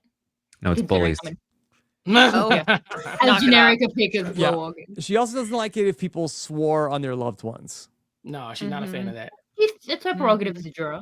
Mm-hmm. I love the pick. She definitely was high up for me. She's from Houston. Love that. Also, Love that. MC is from Dallas area. So love that. Come on, Texas. I see y'all. But yeah, Christina seems like somebody that's just going to be like bring some like levity to the tribe. Like I can see her getting along with different types of personalities and just being an easy person to talk to. Mm-hmm. So she had a really interesting answer to the question Mike asked about how do you prepare, right? Because everybody else talks about, oh, I worked out, I did puzzles, I cut out caffeine, blah, blah, blah. Her answer was, I made sure that my loved ones were prepared for me to leave. Like her preparation, she took into account more about the other people around her and her family members than she did about herself. Not, I mean, she did prepare, right? She talks about going to the gym and those kinds of things. But that type of loving other people, supporting other people mentality, I think that she will make it deep because she's going to be considering others. But will she then have that cutthroatness to get her to those final chairs, right? Like, can she sit on those stumps? Will she be able to have that, you know, a little bit of evilness that you have to have, you know, in order to get to the end? So that's my only hesitation for her, because she just is such a sparkly person. And I just don't see how anybody who interacts with her doesn't smile and walk away from the conversation feeling better. Everybody seemed to be drawn to her in the pregame. Like it was like every time you go to somebody, they're like, "This is lady with long braids. She's just really nice, and I just really get a good vibe." I'm like, people want to play with her, and they don't even know her. And so, like, imagine when they actually get on the beach with her. I feel like they're never going to want to vote her out. Now, don't get me wrong. In Survivor, you don't have to want somebody out for them to get out. You know, there's a ton of reasons why you can get voted out in Survivor, and I see one of those is probably going to be her downfall if there is one. But yeah, I'm with Liana on this one. You know, does she have what it takes to, you know, Sari? I don't think Sari knew Sari was Sari before she found out that she was. Know right it now. I think you she know, did. I don't know. I don't think when Sari got on Survivor, she thought like I'm about to be one of the most legendary strategists who ever lived. Oh, I think she knew she was Sari, though. She knew she knew her name, but I don't think she knew that she would be the legacy that she has. And I think Christina might have it in there, but it's like Shannon said, it's a very steep claim to make. And so I think socially she might be Sari, but let's see if she has the strategic chops. She doesn't have to be Sari. It's fine. She can win the game and not be Sari. You know, but it would be so nice.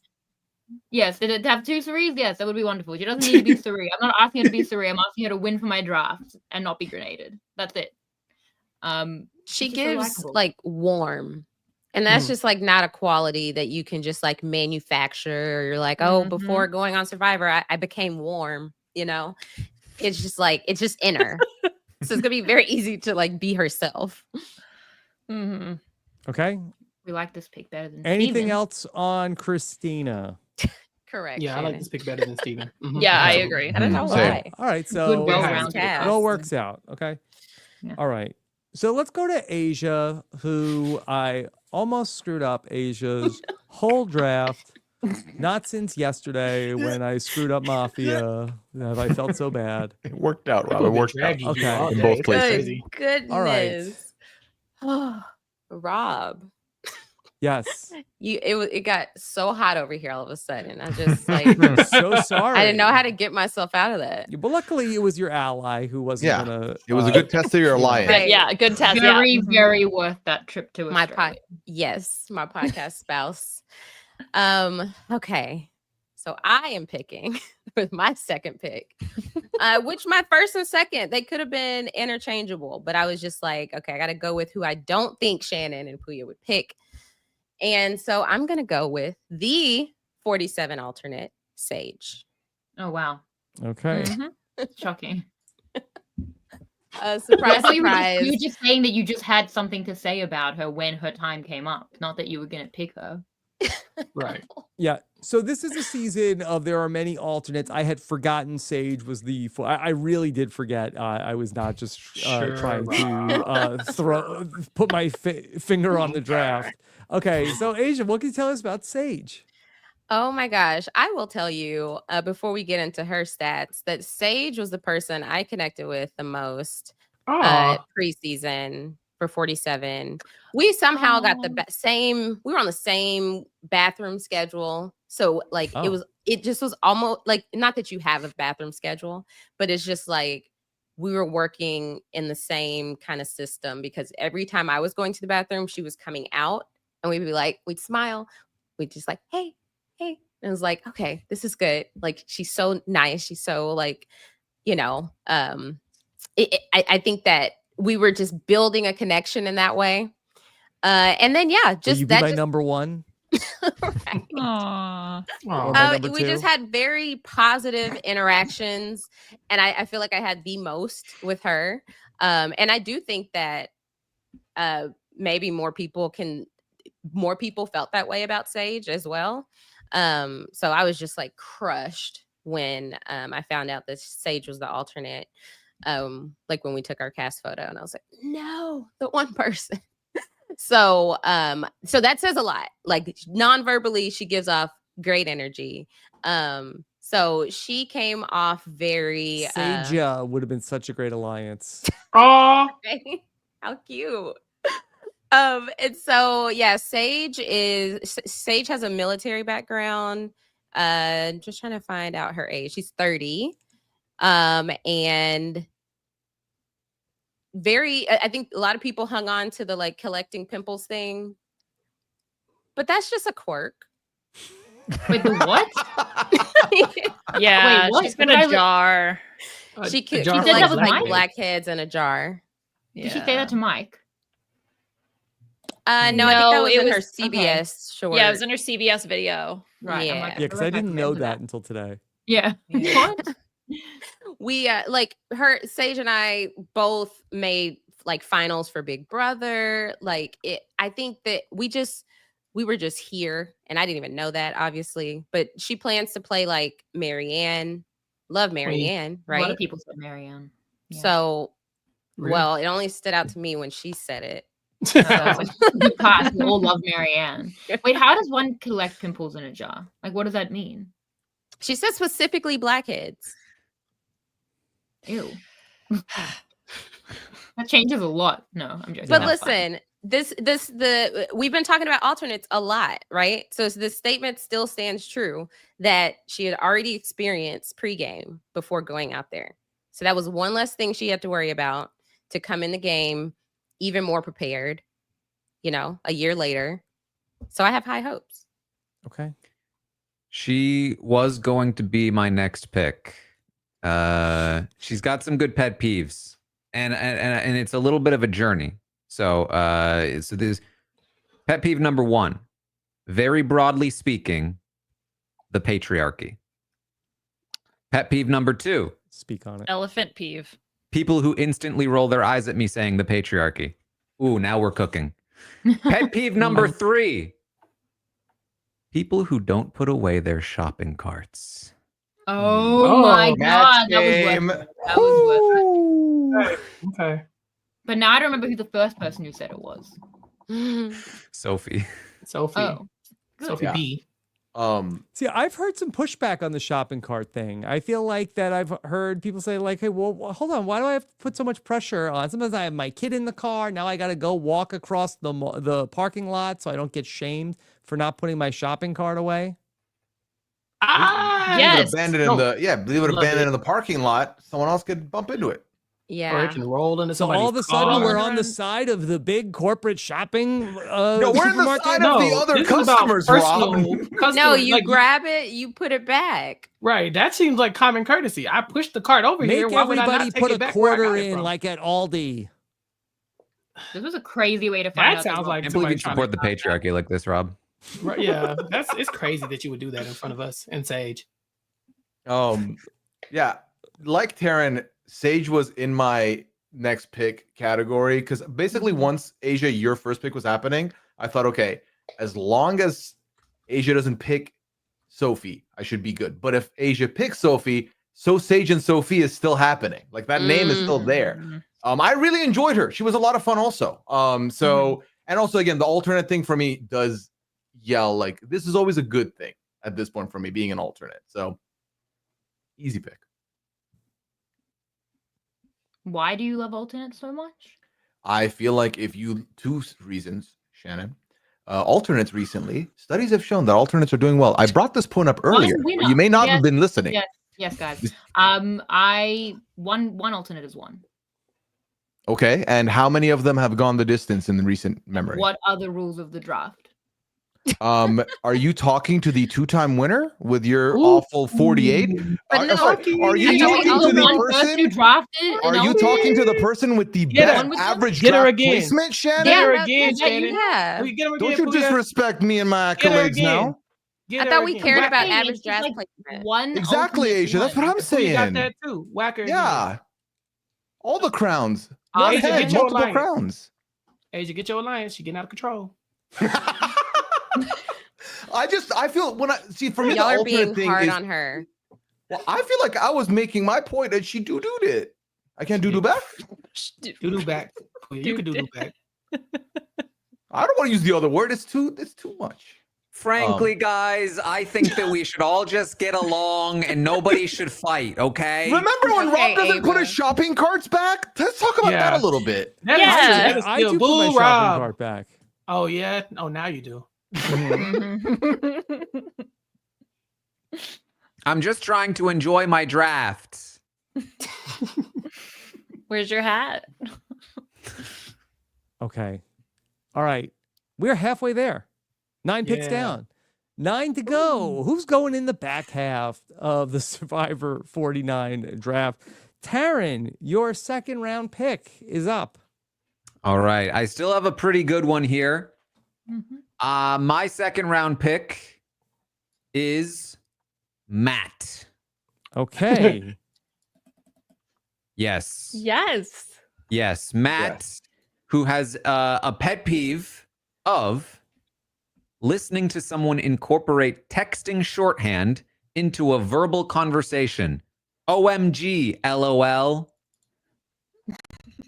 This was a Survivor episode. I just like that he gave me crazy. examples. Mm-hmm. Mm-hmm. I thought it was funny. Mm-hmm. Limfow. Good pet peeve. Seems like a cool guy. Seems has like locks? seems like dad. Please. You know what I mean? Dad? Yeah, like I could just Fine. imagine him being like, you know, oh, kids these days with their texting shorthands. Well, oh, what you should say, oh my God. You know? Not OMG. I'm And gonna I'm start just like, laughing that's by a pet laughing out peeve. loud. That is a pet peeve if I've ever heard of one. Laugh out loud. Say it with Will. your chest. I actually really, really like Matt a lot. Like, I just really loved his interview. I feel like his energy, maybe like just Matt and I are going to be the only ones vibing, but I would vibe with Matt. I feel like he's got that funny old guy thing on lock, which is crazy. I mean, he just, I think also for him having the finance background and then like completely switching careers, doing something that is a very physical job. And then plus the personality on top of that, I really, really like Matt. He just has so many kind of like these little intangible energy things that are, I'm just drawn to Matt. I don't know why. Wow, great pick. Great pick. That's I liked Matt a lot. I feel like as a bit of an age outlier, like that's not the best just statistically. I did a podcast on like basically statistical winners and with Survivor Fact Checker, and I feel like now that's kind of in my head, but I do think like I really liked him. I just feel like again like he's more like a fun pick. He's like, you know what I mean? But I think he's he great. is fun. He Yeah, is it's fun. it's a fun pick. It's a fun pick. Wow. Yeah. Don't hate fun. Is anybody lower than consensus on Matt? I like Matt a lot, but I think strategy-wise, I didn't get a lot from him. Like I understood what he was saying with like he wants to be like unassuming and stuff like that, and I really think he is. But if anybody like if there's like a close avatar to what I think we're gonna get from Matt is like someone like Gabler, where it's like he's going to be likable enough that where if he makes it to the end, he is dangerous. But how he gets to the end, I think is where I struggle a little bit. Do I want to have a beer with Matt? Absolutely. Seems like he'd be a great guy to hang out with. But I don't know if I got enough from his interview that would make me think like, oh, okay. If I put him in the game, he's going to be able to navigate it and take out the people he needs to take out in order to win. Chappelle, I you're thought of wrong. Gabler too. You're wrong. He identifies Yes. most with Joe. They both said are I. chiseled like Roman gods. They have First a of lot in all, common. See, very funny humor. guy.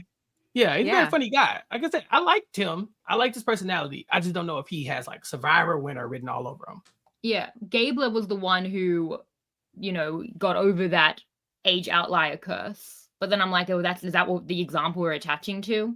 Is that what we're betting this on? So I thought Matt might fall to me, honestly, and I would have been like, that's pretty good. But I'm surprised he's going this early, to be honest. He's fun. He's fun. He is fun. He's a We fun love guy. Fun Matt. He's a fun guy. doesn't I like love fun. fun. Fun's kind of my thing. Oh yeah. So fun. So fun. Let's So fun. go for our next fun pick, and let's go to So fun. Liana, who got us going earlier with Rizgod, Mm-hmm. who is going to be the second part of your team. I'm torn between two people. Who are they? I'm going to go with someone who. Okay, fine. I'm just gonna do it. I'm gonna pick Jake. I'm gonna pick Jake? big, strong dude because the big, strong dudes will go far. And I just think he has such a story. If he does manage to get to the end, like what an inspirational story to talk about playing, because this is like the last season your dad might be able to watch because of his glaucoma, missing the birth of his child. Like there are so many things that are going in this man's corner that he can talk about. I am a little nervous for him kind of getting through that end merge piece of the game, but he's a strong, beefy boy. He'll make merge. Not worried about the grenade. So I'm going to go with Jake. I have Good shirt strategy. envy. I want this shirt. This is a sick shirt. I feel like everyone was talking about Jake. Like he stands Everybody out. wants to play with Jake. Yeah. Yeah, but that's the thing. They're talking about him, I think, in mostly a positive way. People are talking about how, oh, yeah, I mean, there were some negative things about the big beefy boys, but I am hoping that that will be overshadowed by the people that do want to work with him. I had forgot his name because everybody kept referring to the big guys as the big guys, and so I had to. So I was like, Jake, who is Mhm. that? But I'm concerned. I think that yeah, I don't know, man. I see Jake as a physical asset, but I don't know if he's somebody who they can who will go far and do well in the game. I don't know. Yeah, is he going? He's another one that said Joe is one of his favorites. Mm-hmm. Yeah. And so I loves wonder, Joe. is he going to bring that old school Survivor, like, oh, you need to be contributing. If you're not, you got to go. Mm-hmm. He is a bigger guy, and certainly there was a lot of attention on the bigger guys in Survivor 48, but I don't get the sense that he is like a David, where I feel like that, he really, you got from talking about him that he seems like he's very sweet. He seems like he has a big heart, and so I think he What are you might saying be. about David? I feel like the tapes say Yeah, what- I think we Redacted. got that. Yeah. In the Yeah. chat? Notting Hill. Yeah. His favorite movie is Notting Hill. He's a nice guy. Reference our Brittany Haynes Yeah. podcast. Yeah. Mhm. I don't know if he's going to police how anybody is drinking their coconuts on the island, but Mhm. Jake, I think, is somebody who might be, don't judge the book by its cover. Mm-hmm. That's what I'm hoping for. Yeah. I mean, I think, and he even talks about it. He's like, look, I come across as a stereotypical douchebag, but that's not my personality. So I'm hoping that that is accurate and that he's able to find connections. That plus the beefiness, I think that'll do him well out there. Well, he doesn't like his pet peeves are people thinking they're better than other people. And quite frankly, people who have a pet peeve of people who think they're better than other people are not good people. Damn. People would think they Damn. Also Canadian. Canadians do well Mhm. in recent Mhm. history, so that's cool. Yeah, but I mean, at this point, what pick number are we on, Rob? This 11? was pick 11. Yeah. Yeah. Yeah. We're getting close to, hey, as long as you ain't grenaded, you're doing okay. And I think Jake, even if you don't agree with him like winning, I don't think this man's getting no grenade. I think he's safe for a Yeah. while. Because even if you have the winner, you can't have the grenade Can't have the unless grenade. you have somebody Thank who is you. also in the finals. Just anybody who's Still- just joining us. Wild that Chappelle and Taryn have both seen that impact their wins in this like 10 seasons we've been doing this. Amazing. And it sucks. It's not great, you know. Don't get me It wrong. sucks. You won because of the rule. Yeah, Chappelle, you benefited. Survived it. Taryn's the one who got it done. I survived it, but the whole game is stressful at that point. You're like, what world is Mary in and this guy going like we're gonna make it to the end together? I Both of them. hear the Both of them is grenade. crazy. Yeah. Yeah, what you want when you have the grenade is to be out of the whole draft by episode 3. Then you don't have Right. to worry. Hey, You don't that's why wanna in say you're 41 Ah, I smart got strategy. episode 1. I lost both. I was out. I was living my life. Yeah. 41. Okay. Yeah. no check-ins. It's great. I see in the chat, Zach is asking, what is the grenade? If you draft the first boot of the game, that you are technically out unless your other 2 people get to the final 3 and one of them wins. That's the one caveat there. All right. So even if you feel good about your first pick, you got to be able to dodge the landmines here at the end of the draft. All right. Chappelle, you have 2 picks in a row. So you will have first the final pick of the second round. You got it all started when you picked Savannah way back when. And I am nervous about this.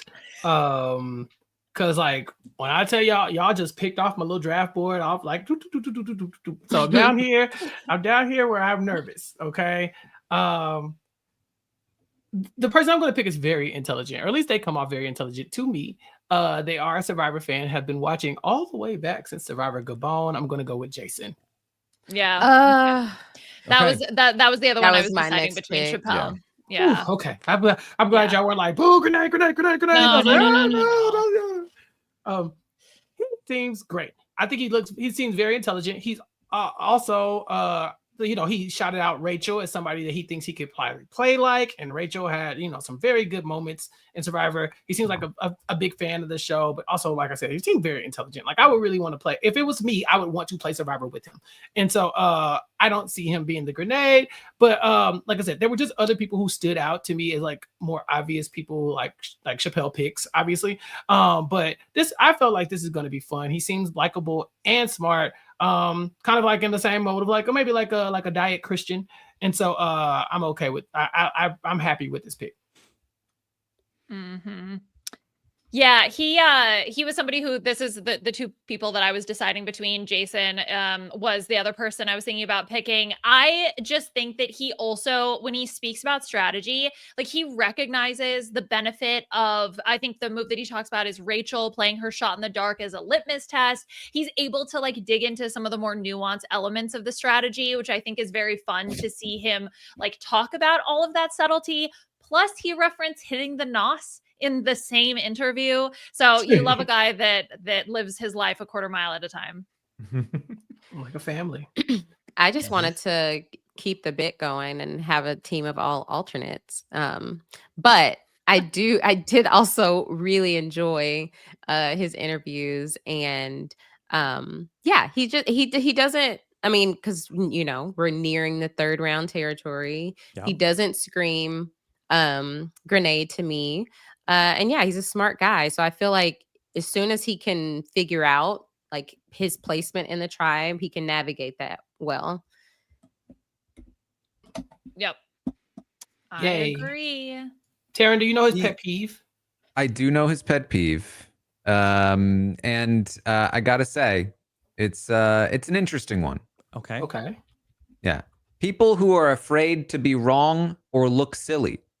Own your mistakes. I believe showing weakness is strength. And to that, I must say, Rob, I don't know if you have this ready, but that's a big mistake. Because that's not a pet peeve. That's not a pet peeve. I'm That's not a sorry. pet It's peeve. philosophy on life. It's not a pet peeve. He's right. Taryn is right about this. He ate that one thing.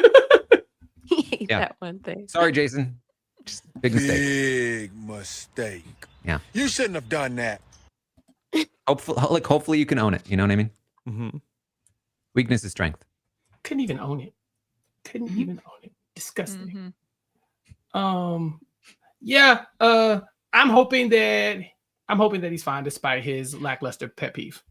And I'm surprised you picked him, Chappelle, because he said, "I'm just a small little guy." So It took me a long time. Like I said, did that only apply to the? No, There was don't say 15 that. people off the damn draft board by the time it got to me, Asia. You got to get off my neck. I thought, see, this is why I let you go to Australia one time, and now you didn't turn on me completely. That was an entire home. strategy. That's what happens. Yeah, The whole because strategy meeting. I was Shannon like, is just go normally after the one on my Chappelle neck. relentlessly. Yeah, what is this? Mhm. Okay, I took notes. That's fine. That's fine. All right. It is Chappelle. a new thing that Chappelle hates small people. It's Oh my just God, here we came go. up so randomly. You're You might have back to up. balance it out with your next pick. Listen, Mhm. I always draft a small, and I always say the same exact thing when I do, that I'm concerned because they're small.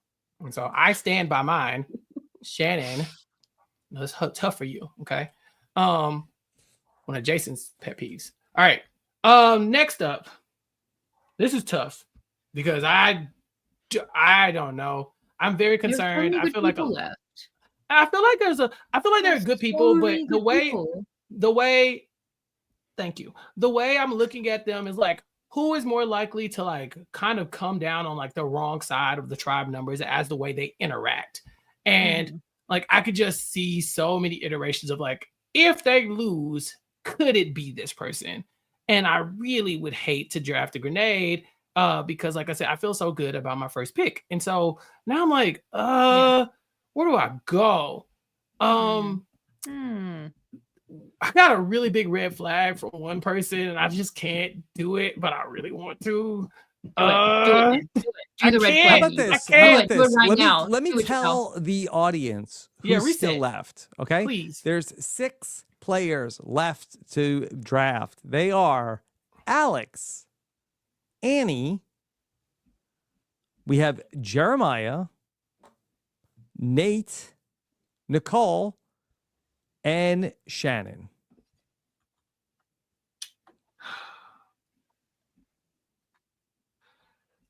People from Canada be doing well. I'm gonna pick Jeremiah. Solid logic. Okay. Please quote I that. love Jeremiah's People interview. from Canada be You doing doing well. well. They do be doing well. All Solid right. argument. Who thinks to use Everest? Like I'm climbing Everest as my cover story for playing That's my Survivor. pet That's peeve. Yeah. so creative. Liana, what would be your cover story? Oh, climbing K2, obviously. Same.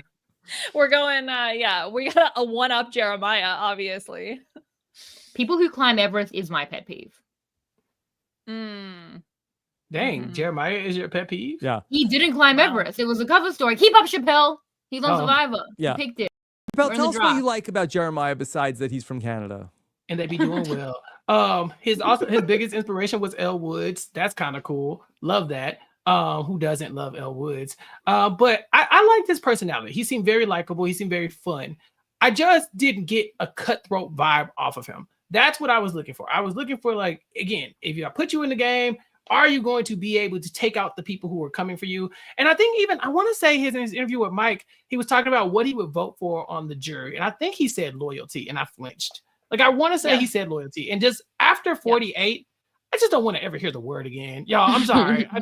And the crazy thing is that I too think I would vote for somebody who was loyal to me. I think like I would vote along like tribal lines. Like if you were my ally in the game and you went to the final two, I'm going to reward you for being my friend. But like, I am not going to hold it against other people for not being loyal. I think that's kind of like the like really the tipping point where I was like, I don't know if Jeremiah is my type of player. So that's kind of how I felt. He just had a great energy. And there were a few people on his actual tribe that I thought he would get along really well with. Like I could see him being set up well, particularly with this group of people.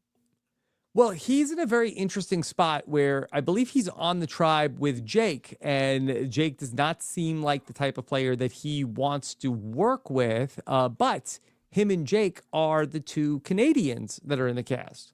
Mm-hmm. But I feel like So, he could what's get on gonna with win out? Nicole and Sophie and Annie. Like I feel like the tribe is better set up, like personality wise, for Jeremiah.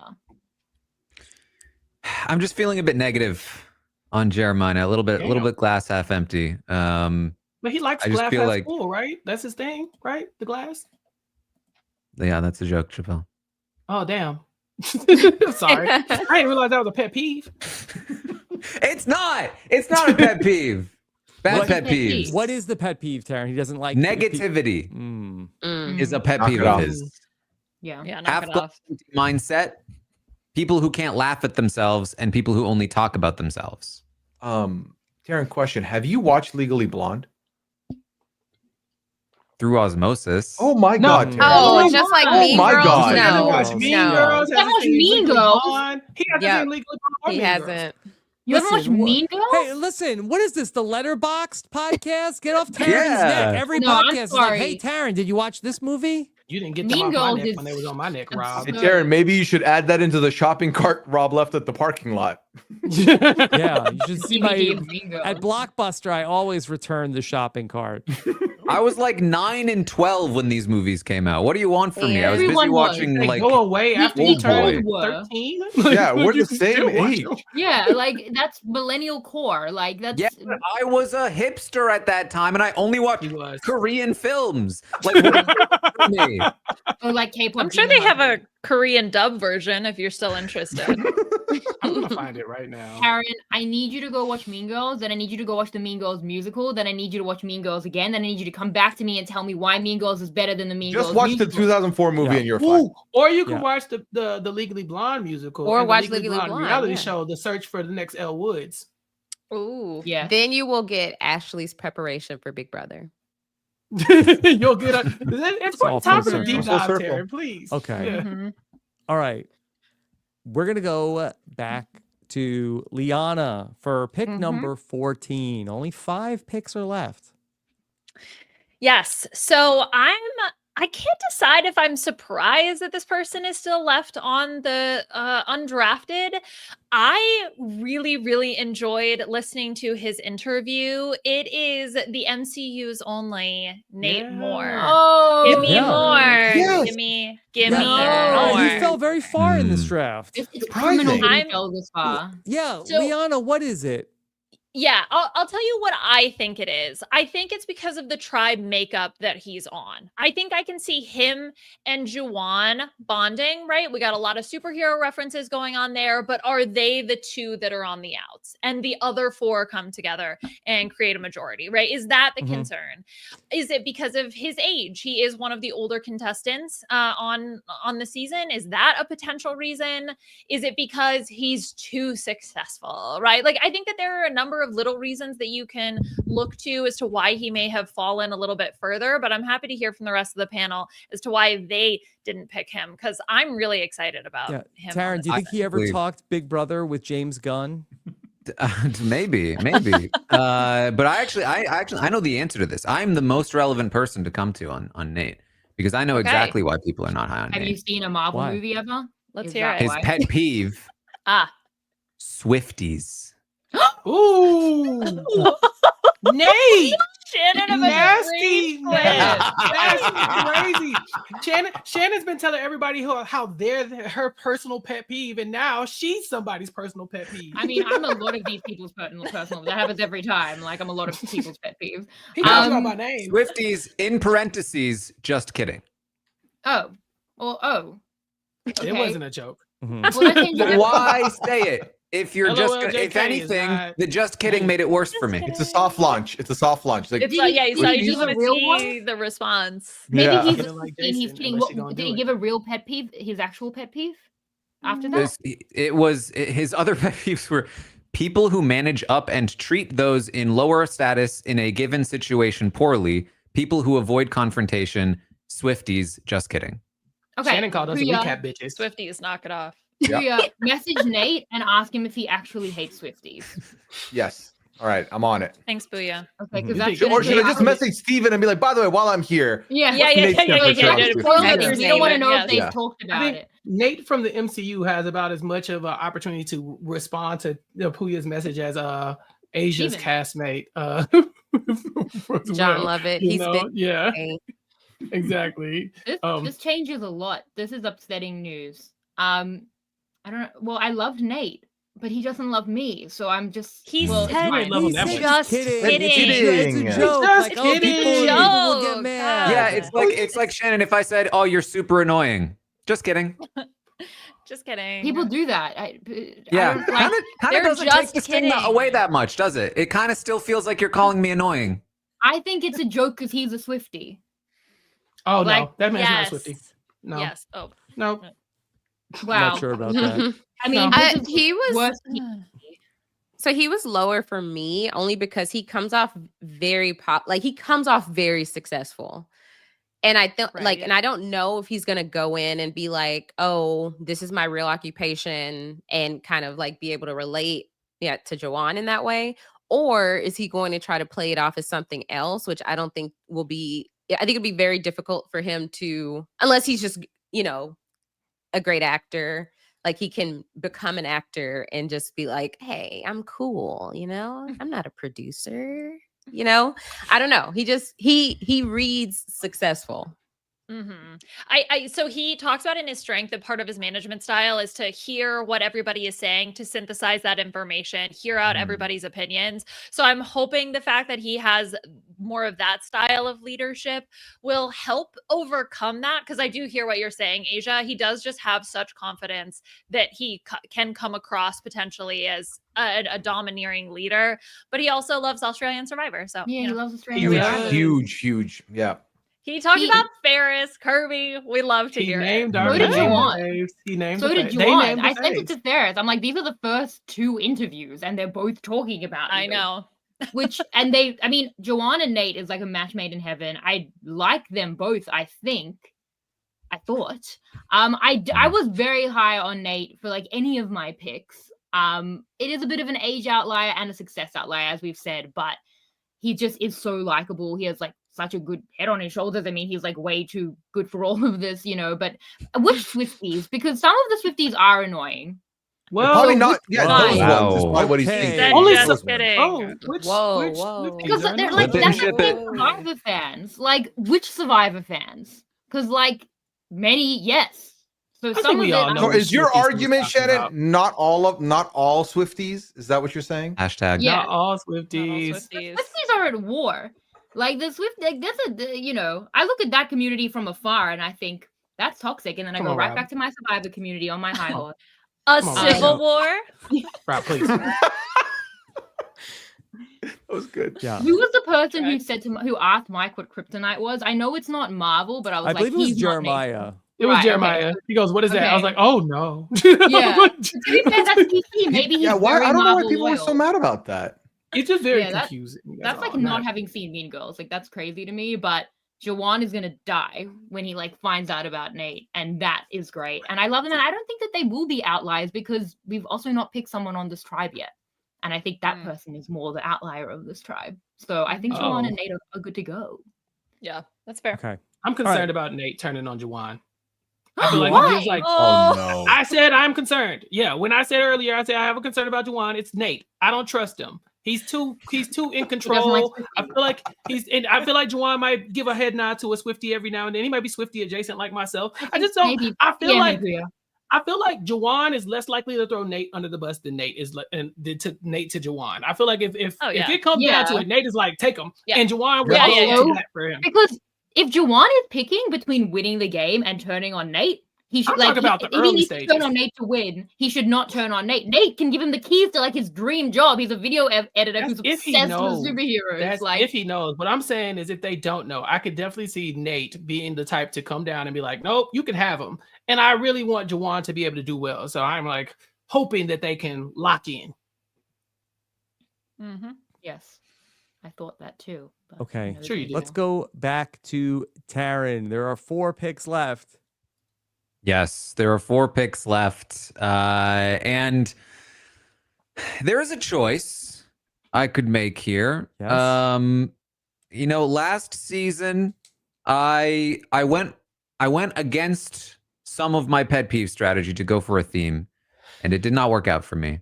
So this season I am sticking more strictly to my pet peeve strategy, and that means that I will not be sticking to my theme. Instead, I will be choosing the person with the better pet peeve, and that person is Annie. Okay. So I'm just trying to look back at what your theme is. So you took Everyone is lost. There Yeah. could have been a theme, Rob. You took. There's you took- another shopping cart out there. You took Jawan. Oh. You took Matt. So what was the theme between those There two? were 3 shopping carts out there. I could have gone for the shopping cart There's trifecta. a third shopping cart? That's insane. It's relevant. I wonder who it is. Irrelevant. Have to Has there find ever out. been a shopping cart before this? No. I don't. That's Terrence- absurd. First- Something weird first is time. happening. Okay. Truly. So, all right. So Taryn goes with Annie is the pick. Annie Chappelle? just did better. Now, first pet peeve out of the gate, not great. Dumb people. What does that mean? Who's dumb? Tell me, Annie. However, she brings it back. Leaf blowers. Yo, Danny, I love you. Yeah. Yes. Pet peeve Yes. of all podcasters, the leaf blower. She Yeah. even Or anyone adds a with little any- side commentary in parentheses. Bring back the rake. Yes, Annie. Right? Yes. Oh my, Shannon, yeah, brilliant. let's- Yes. Least likely person on here to rake something is Shannon. Talk about bring back the rake. And I'm also not gonna leaf blow anything. Just let the leaves stay where they Okay, stay. well, Who let cares? us who rake use our leaf blowers in peace. Thank you. You use leaf blow? No. I rake. No. Good. Alliance Raking is canceled. fine. I said I rake. Oh, you said you blew. You said you No, I leaf blow. rake. Never blow. Oh, Not- no, another civil Final war. pet peeve. Biscuit cans. Now, Like what's the wrong ones with that biscuit you cans? turn, the The ones pop that is you the best pop. part. Do they have to be so scary to open? Oh, Eddie. Oh, Yeah. okay. Scary. I could Come see on, it. y'all. That's the The excitement. key is just use your thumb. It won't Right. won't be No, as I get it. poppy. What about if But you have even The babies? panel is Why not? reacting like I'm showing them a movie. This is how good her pet peeves are. Leaf blowing Those is are pretty that's iconic. That's the ultimate Ah, pet the peeve. It's Biscuit number thing one is- of all the pet just peeves. brings it down. No, I don't Yeah. like this. Because Okay. you're a leaf blower. Because you and Rob are doing these things. I get it. Oh I'm my a Swiftie. God. I do like a can of biscuit, Yeah. Shannon. Thank you. She's fine. Okay. Listen, I also a fan of Australian Survivor now. Have reason to feel good about CEOs, Yep. Yeah. and that Yeah. Annie is on top of having Mhm. good pet peeves. I don't even know what you mean. Janine is a CEO. Oh, right. She needs everything. But sure. She is. Yes. Boost Okay. your juice. All right. Annie ends up falling far in the draft down to 15. The panel must have had some concerns about Annie. Why did Annie end up going in the third round? I personally really like her energy. I'm a little nervous for her tribe. Like, I just don't. Where's the cohesion amongst this seemingly random group of people? Can you I remind us see- who's in her tribe, Liana? Yes. So this would be, of course, Annie, Kimberly, Annie Davis, the beefy boy, Jake, Mhm. Jeremiah, the other Canadian, Sophie with an I that Puya drafted, the first Sophie, as well Sophie. as Nicole and Alex, who have both been undrafted so far. And I do feel like, is this a consequence of us maybe intuitively sensing that this tribe is maybe going to be the chaotic one? There's a lot of Oh, bad pet peeves on that tribe. Let me tell you. Well, see, Not there Four you out of go. six. Yeah. This tribe reads chaos to me. I feel like Annie will be fine. I just don't see how Annie wins the game. That is what I'm concerned about. When she said, "Oh yeah, trashy Annie," I said, "Oh yeah, y'all know I'm gonna run this into the ground." Okay, trashy Annie every week to the final 3. I'm all in. But I definitely think that I have concerns about her being able to make it to the end and actually win the game. I don't know. I don't really know if her strategy, her talking about the strategy, really made me feel like, okay, I have a Survivor player in front of me. She feels like somebody who's likable, who's got a lot of life experience. She likes some music. She's from Texas. There was a lot of good things about Annie, but I'm definitely not like, oh yeah, I can see her taking it all. I think a lot of people said really positive things about her, and like she has a good, like, again, like she's a fun pick. A lot of these people are like at the end, it's like I would have, if it was on like my preferences, very high, but like, are they going to win? I don't know in terms of the like outliers, but Mhm. I don't think she'll be the grenade because people seem to be vibing her energy. And then if she's parabolic, like she could go very far. She you is want a to fun explain pick. to the listeners what you mean by parabolic? Yeah, it's usually an Australian Survivor. There are people like there are some people that I'll be first boot or I'll win. There are some Mhm. people, often women, because of the way that the game is structured, particularly in Australian Survivor, where it's like, if you don't go home early, then maybe like people start looking at the big guys because of the way the game is structured in the middle game, and then you get to the end and win. So it's either side of the parabola. Okay. Now, she Grenade is a risk fan of the middle. summit, Taryn. So I don't know if you Oh. want to factor that in to your feelings. But no, she was is. she a fan? I thought she didn't like how they did it. Well, I thought, maybe she wasn't. I don't remember. I just remember her talking about the summit, and I Right? was like, She did mention it. summit. I feel like that she Her, was like, Oh, her and about the Taryn summit. have that in common. That's a through line between They the two. both okay, talked then about good. the Then summit. good. Maybe It would have been, had she said her pet peeve was the summit, I think Taryn would have picked her first. Yeah, It's not better than leaf blowers though, Sharon. it's pretty good though. But like, it's not. Leaf blowers is the right answer. There is one right answer. Leaf blowers. I was like, who was that? The people who listen to the Summit podcast get that joke, and only those 3 people. And Chappelle, I was there for that. I was there. Chappelle Speaking lived of it. 3 people. unfortunately. There are 3 drafters and 3 folks left in this draft. They are Alex, Nicole, and there's Shannon, the player, and Shannon, the drafter. The Venn diagram. Okay. All right. Asia, which of Alex, Nicole, or Shannon are you going to add to your draft team, which already includes MC and Sage?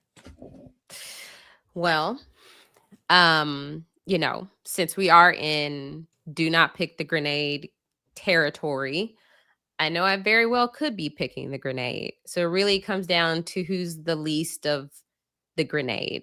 And I hope that this person proves me wrong. And hopefully this person makes me think, how dare you thought I was going to be the grenade? I would love to be able to root for that person. Oh no. I have 2 women. Oh. So No. might as well add a guy to the mix. Oh, okay. Yeah. Oh, So went in such a different Yeah. direction. I'm going to pick Alex. Okay. Hey. Yeah, I don't get it. Why did Alex fall to 16? I'm pretty high on Alex. I liked Alex a lot from his interview. Why did Alex slip so far in the draft? Alex, Yeah, he ahead. is on this tribe, right? The random group of people tribe. Yes. Yes. Isn't Yep. that random? I think it's. I see It's- it's synergy here. They have Jake. They'll be fine. Like they're not going to tribal. So random. So yeah, I just don't know how this tribe will fare. And so I try to look at like, okay, in this tribe, are there a couple of people I could see, him kind of clicking with? And it's really hard to tell just based on, these bios. I do like that he identifies most with Yule, because I'm personally connected to talking about Yule because we had a very heated debate on the Lavo tribe about Yule, because one specific person thought that Yule was not a deserving winner, and the rest of us felt differently. God. So, Who was that? I you feel like can it's one assume. answer with a 5v1 debate. Was it because of the Feels like idol? Was Saul. that It why? feels like a Asia? Yes. Saul pick. Yeah. Yeah, they felt that Yule had a very unfair advantage the whole game.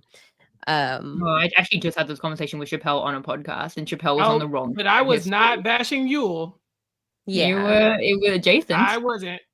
Yeah. Well, And I you can like live with Somebody- it. Yule. somebody's not. So Alex has taste. He also wants to play like Sam, so he has taste in that way as well. Sam's a great guy. I liked all the people who wanted to play like Rachel. These people have taste, Yeah. So I just would like I think with Alex I just needed to see more. Like Yeah. he's a Alex great Moore. guy, Yeah.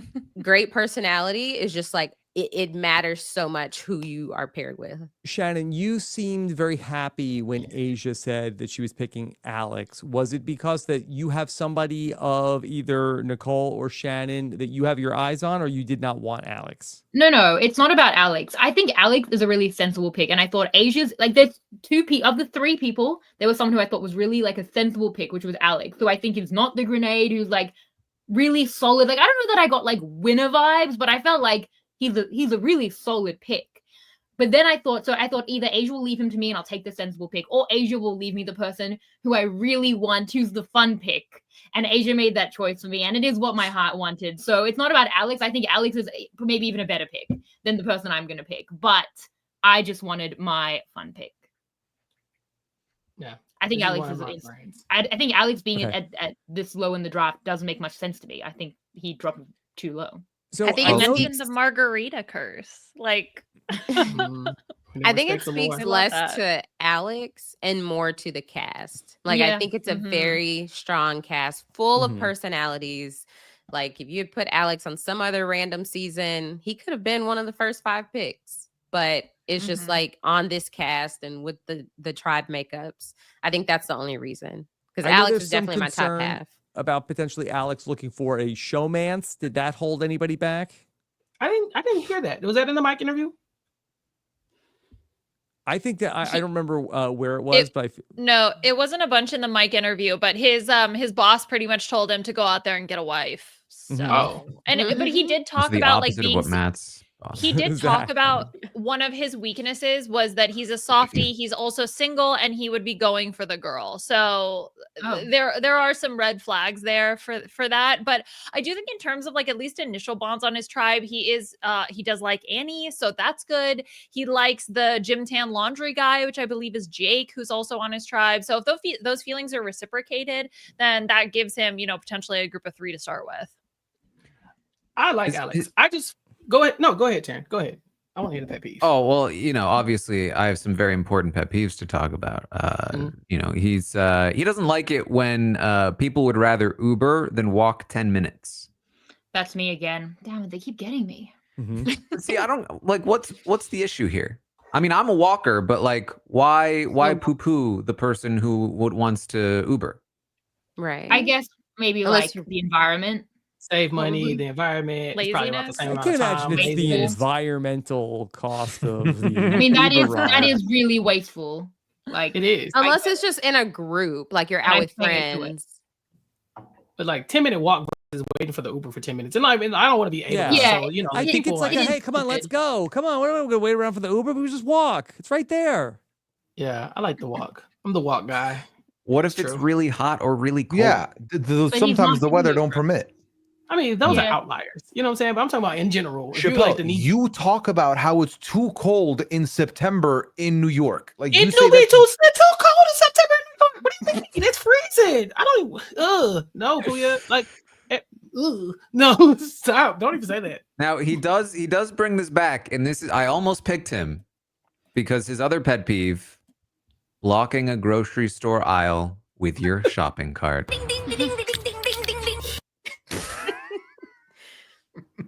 something is How do you feel happening. about that, Rob? I spend a lot of time at the grocery store. I don't really encounter too many times where somebody has blocked the whole aisle with their Could you cart. imagine though if you No, I had, get and how annoying it might be? I guess that would be It'd pretty be annoying. annoying. Yeah, Mm. I U-turn. I U-turn to not have to talk to the person. Oh no, I'm Yeah. a big excuse me girl. Yeah, pardon me. Ooh. Ooh, please, thank you. Mhm. So Yeah. you know how movie etiquette is worse than ever, and it's like a whole issue. Is Mm-mm. shopping cart etiquette worse than ever? Is that why it's now on 3 people's pet peeves when it's never been there Perhaps. before? Like something must be happening. That's what I always say. Survivor pet peeves are a reflection of society. I might know What? about them. He's gonna write a book about it. Yeah. What are the Mhm. odds that they talk about this Behind the Like, shopping get cart. to the point Behind the where they peep. talk about So my biggest concern with this tribe is that in my mind, I already know how this is gonna go. My smalls, they're gonna get together and come after the big guys, right? Look, because in my head, Sophie B is running this tribe like the Navy. I'm sorry, and so she's Mhm. like, I got my big guy, but when the rest of the people show up and they're like, he wants to keep the tribe strong, they're like, well, we can't do that. We got to vote out a bigger guy. But they're not going to vote out Jake because he's Jake. He's the biggest guy, and you want to win the challenges. So I'm afraid it might trickle down to Alex being next in line. That is my concern. That's why I didn't draft Alex. very Mhm. specific. Very specific. Very specific. I saw this tribe and I was like, and it's because of a person that we haven't talked about yet, and I can't wait till we get to it. Okay. All right. So, Shannon, you are in the catbird seat. You've got a big decision to make because you will not only decide whether you get Nicole or your namesake Shannon, but you Yes. will also be deciding who Puya has with the 18th pick. Yeah. Priya, do you want to give Shannon any thoughts before she makes her selection? Absolutely not. I want Shannon to make both decisions for both of us, and then we can talk about the choices that How were about this, made. Priya? Do you have a preference of these two? Low key, no. What? Yeah, not quite. So I'd be There content is a with better pick. whatever ends up. He's lying. He's lying to me. Okay, there's a lot here. Shannon, my namesake. For some reason, I feel she's a kindred spirit. You know, I saw a comment on YouTube that was like, Shannon talks too much and too fast, and a chill went down my spine. And then I'm like, no, you're on the video for Shannon from Survivor. And I feel like she's great for my SEO because if people are going to be Googling that, it's going to like push me down. Mhm. So It's I like should Disney pick her. Frozen. Should. What? Google that. Okay. I should, sure. Her interview with Mike was the wildest interview I've ever heard. It was my favorite interview ever. She went on more journeys than a New Era season. I can't pick fast talking, talk too much Shannon. Like, I'm sorry. You know, I should, obviously, but I can't do that. So I'm gonna give Shannon to Puya. And I'm gonna take Nicole, who I loved. I loved Nicole. Nicole is so RHAP coded. If we're gonna draft for who is most likely to be guesting on RHAP, it felt so right. She was so much fun. She had such good chemistry with Mike. I loved her. And is she gonna do well? I don't know. But I love having her on my team. So now I've got like a fun vibes team, I think. And yeah, I think Shannon will be better than Shannon Elkins, who was my representation so far. However, Better than Shambo?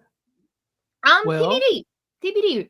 But Nicole was talking about Shambo a bit, but I think that yeah, I couldn't go with Shannon, so I've taken Nicole. Yeah. Okay. Here's Nicole. I think I'm just This is a better saying, pick. someone with your name pops up, you don't pick them, red flag. Red flag. Yeah. Yeah, of course. When first Survivor Chappelle pops up, I'm getting them. I'm gonna be Not if first they have in an line for interview Survivor like Shannon Puya. did. Yeah. Nicole is the reason why I think the war is gonna pop off. Nicole said, I'm the love child of Shannon and Boston Rob. I said, oh, there's no way.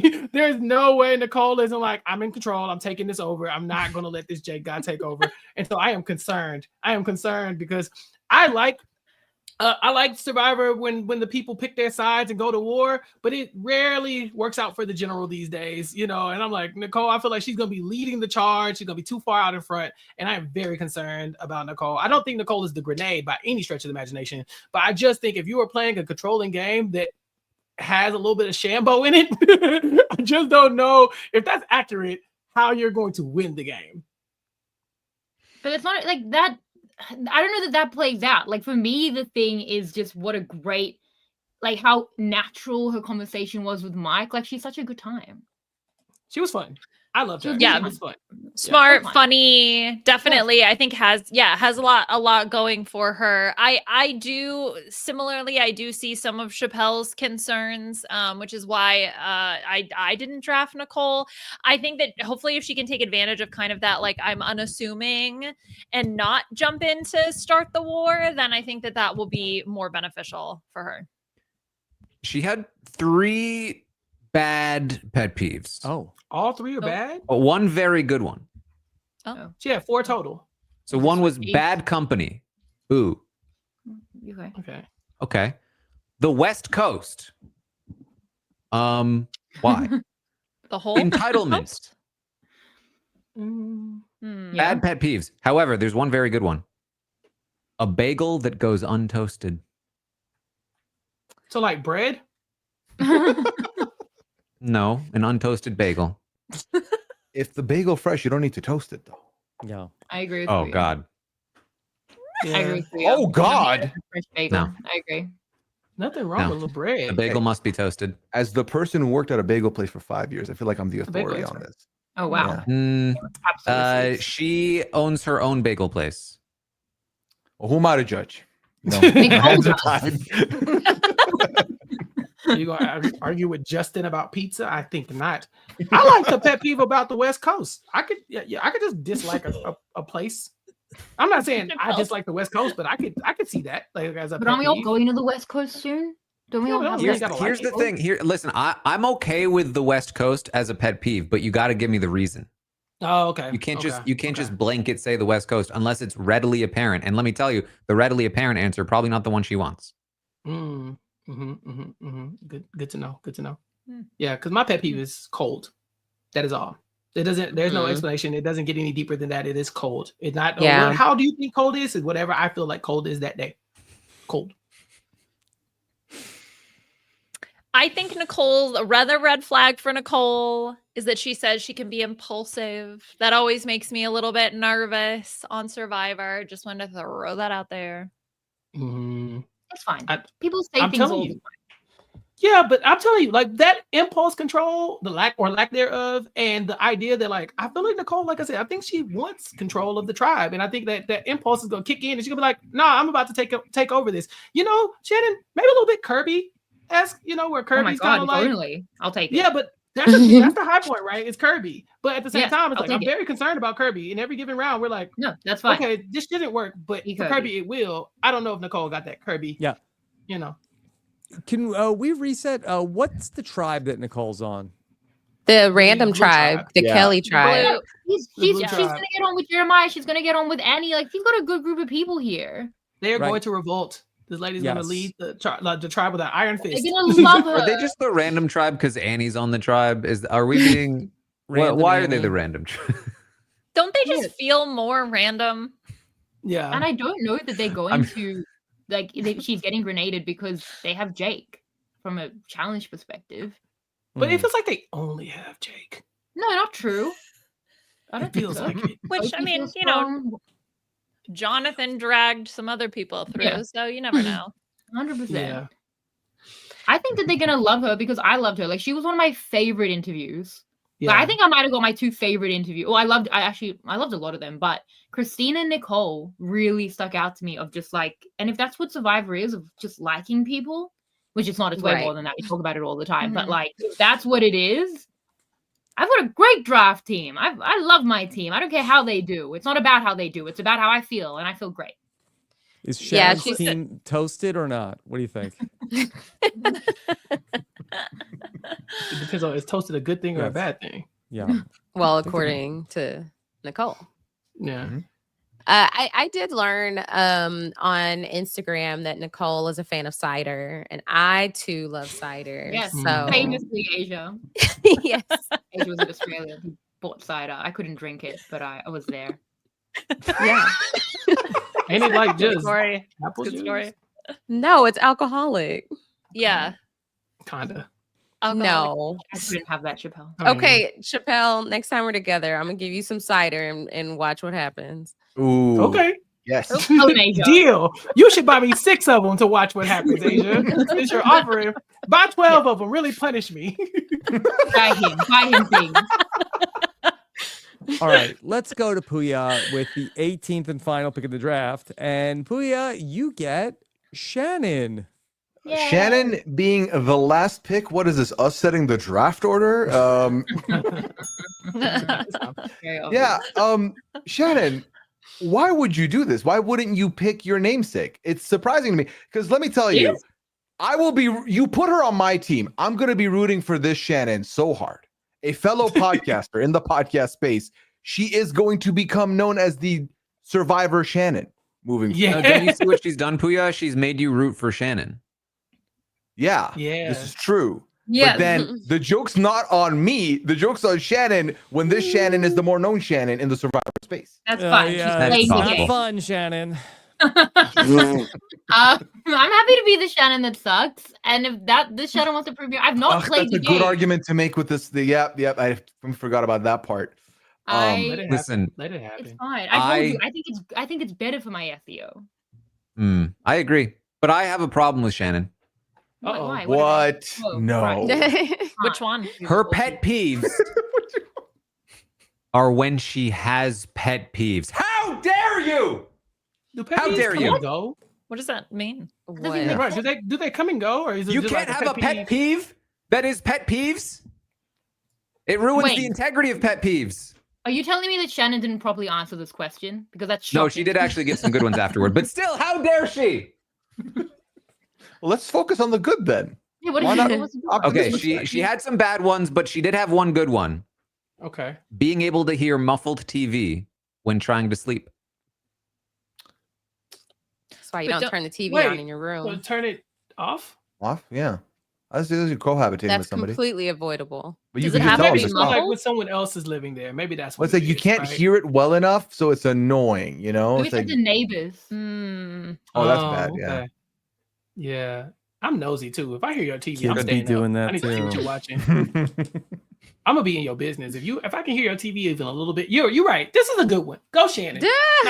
Not you, Shannon. The Go, other Shannon. Shannon. Nah, but it's all negated No. by pet peeving pet peeves. Hmm. Also, she slipped snoring in there a little bit too. Snoring negativity was in there. Yeah, Negativity. like I see. Yeah, it's not enough. The ratio's off. Shannon, So we haven't even gone into it. Like it was wild. Yeah, we got to talk about the interview because when I take notes, I kind of have a like a template that I use. It is like, okay, the strength, the weakness, I want to pop those in there. I just have so many blanks because Mike would ask her a question and she would just talk about stuff for a seemingly random amount of time. So to me, I'm like, this is someone who doesn't listen, which important when you're out there playing Survivor to be able to listen to the other people around you. So for me, that was the biggest red flag that I saw with Shannon. No offense, Shannon. Mhm. Yeah. But I want to ask a question to Asia, because Asia, you know, you've brought up, you're like, this person, they like Sam, they got good taste. What about Boston Andy, Asia? Don't we love Boston Andy around here? Boston Andy. Boston Andy, that's right. Oh, wait. Is it just that she's from Boston? Is that? No, she called Andy Boston Andy. Oh, I think in Boston, everyone's Boston someone. I mean, he did spend time in Boston, right? When he Yeah. went to graduate Right. school. I met and- him. yeah. Oh. So I wasn't familiar that people refer to him as Boston Andy. Asia, I'm pulling at very, very much straws here. I need your backup to back me up on this. Oh, I get yeah. Boston Andy. Yes. Good, right? Yeah, exactly. Taste. Yes. It did feel a little Nepo baby-ish to be like, and I know Boston Rob. I was like, oh, is that why you're here? Well, Boston Rob worked at the sports bar that her family owned like forever ago. Yeah, but she's like, Yeah. like her dad's friends with everybody. She name dropped a billion people that she's friends with. It gotta give back like, hey, wouldn't it be cool to get a Boston Rob name drop on the show? Like that's kind of how I was feeling after a while listening to her interview. I was like, what are we doing? So I had also, concerns. Then she's like, okay, well, she asked Boston Rob for advice. Like, what advice? She's like, check I who didn't take sleeps it. next to each other in the shelter. It's like Boston Rob has said that so many, like anyone who's ever Like, heard of Boston Rob. Those And- of us with VR the rules. premium access to Boston Rob Yeah. know that. Like, And we then- got that. And then she blew it off. She was like, they were like, so anything you're gonna use from Boston Rob in the game? Nah, I'm probably just gonna be me, man. I don't know, man. This guy's got 25, years of doing this, but I'm just me. You know what I'm saying? And I just got that. It's just something about me that's just going in. I was like, you got Boston around there. I be asking them production questions like, so how often? When do they follow you the most? Like, you got to get in the weeds when you got Boston Rob. I feel like she squandered the moment. I And don't also think that they put definitely, her on as like a. shelter thing. I don't think they Right. put her on as like a nepo baby or a favor to Boston Okay. Rob. I think Well, it's I this- think it's more of a coincidence than it Yeah. was like why they put her on the show. I mean, she's a Well, big the- character. You don't The think when they Survivor said that, they Cafe were like, yeah. Is that bar? Hmm. Yeah. It's literally her bar. Yeah, it's the bar that her Mm. mom owns. And you don't Yeah. think that plays into It's it at starting all? to feel- You think they're like, I- hey, what if we cast this person on the show? Then we can get her dad's bar to make a Survivor bar in Boston.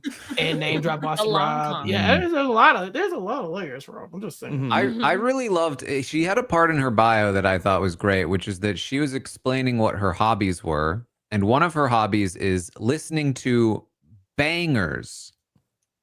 And then she explained what bangers were and great tunes. Oh, That is one Oh, of I thought Puya's you were gonna favorite say the hobbies. Miley. Great tunes. Yeah, I Bangers, love a good great banger. tunes. Miley album. Mhm. I thought it was the Miley album Cyrus's too, bangers? but Yeah. That's that's with a Z. because that's Wrecking hit after Ball. hit. That's I'm hit just really after hit. happy that she explained what it was. She must be Because talking about. Matt But probably it was wouldn't have bangers. known. It was all LOL. caps. It's not Um, Miley Cyrus bangers. It can't be. It's not. No, I 'Cause if think it it's just is, No. it's just general songs that are bangers. Quote in Okay. parentheses, great It's literally tunes. great tunes. Yeah, okay, but not Miley bangers. Cyrus In is parentheses, great. Miley Cyrus. Is bangers capitalized? Is the B capitalized?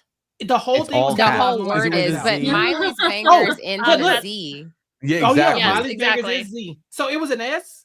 It's Yes. all caps with an S. And then in No. parentheses, great tunes. No, then Okay. you're right. You're right. I don't like it. I don't like Okay. it. If it was the Miley bangers, listen, we could have a conversation. Now, No skips. the other thing I LMFAO. want to say, and this has become more of a conversation this summer for me, and I assume more to come, but generally people who use AI to learn about these shows before doing them, not great. We've had some bad math statistics. So- Listen, I know you're not a fan of Boston Rob's advice, but calling him AI is just crossing the line, Puya. Well, she Do didn't you think listen to AI me. told her to like No, who Taryn. sleeps next to each other in the shelter? Yeah, that's less offensive than having Boston Rob's ear and then being like, nah, let me see what this AI is saying though. Like that's where we are. Ooh, that, Anyway, it who was said, why would I AI listen to Jesus, Boston I Rob think. when I It was just asked AI Jesus and then Jesus? also mixed with something else. Well, I don't know Yeah. what any of that means, right? I'm someone who I heard Chat GPT and then they're all I'm like that older person where everything's one thing now. They're all Chat GPT to me. Yeah. AI that's fair. Jesus is crazy. Hmm. AI Jesus was crazy, and it was like only just one part of the interview. Unlock spiritual wisdom and discover guidance with Jesus AI, a website dedicated to meaningful conversations with Jesus Christ. There's a Oh, lot About there. Survivor? oh, Oh, it's like a whole Okay. thing. oh, wow. All right. All right. Let's take a There's look so much at there. what our draft teams are looking like. And here's what we've got. It's Chappelle's team is Savannah, Jason, and Jeremiah. We've got Liana's team, which is Rizgod, Jake, and Nate. Taryn's team is Jawan, Matt, and Annie. You don't have to do that. Asia's team is MC, Sage, and Alex. Shannon's team is Steven, Christina, and Nicole. And Puya's got Fresh and Sophie's. Yeah. Sophie and That's Sophie. Sophie S does it all. The Sophies. And Shannon. then also Shannon. Mm-hmm. And Yeah. also Last. Shannon. That worked I'm out. Who has rooting the for grenade, Shannon. Rob? Who has Yeah, the Rob, grenade? whose team do you like the most Yeah. and who has Whenever the grenade? Whenever Yeah. I have the grenade, you always like to embarrass me on the podcast and tell me. Go for it. Who has the grenade? Let's see. Who has the most grenade potential? Let's just see if anybody has more than one possible. I feel like I grenade. jumped on one. I'm not going to be. I'm very happy with my team, Mm-hmm. but I'm not afraid of. I'm not afraid of You it. think Which is Annie why I could have be a the grenade grenade, happy Taryn? team. Trash. I just feel like my team is a little risky. It's a little risky business. Yeah, I think I might be more worried about Chappelle. I think that I knew it. I think that he has because I think that there's a couple of people that maybe there's one. I feel like that Chappelle is the only person I see that really has maybe two real grenade possibilities in Jason and Jeremiah. Thank you, Robert. Oh. Okay. Mhm. Then Rob, who has the best Mm. team overall? Mm. Hmm. Also me. Let's see. I think that Liana's team is very strong. I think Nate in the third round is a real steal. I also thought that Alex was a real steal there in the third Mhm. round. But I'll say that Liana overall, I don't feel like that she has a grenade. And so I'll go with Liana's team. Let's go. Let's go. Okay. Okay.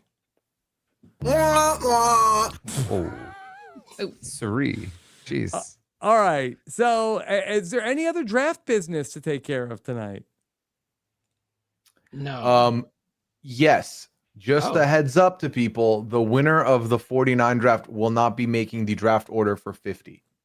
Okay, Yeah, the so what are winner we of the gonna do? 49 draft is going to make the draft order for Survivor 51. No, right? but what about the winner of 50? We're at 50, 150, and we Okay, move okay, on. so this is for nothing then. Wait, really? No, the opposite. The opposite. Yeah, Winner of it's 50. It's the opposite. No, Yeah. what Rob said is the opposite of what Puya Yeah. said.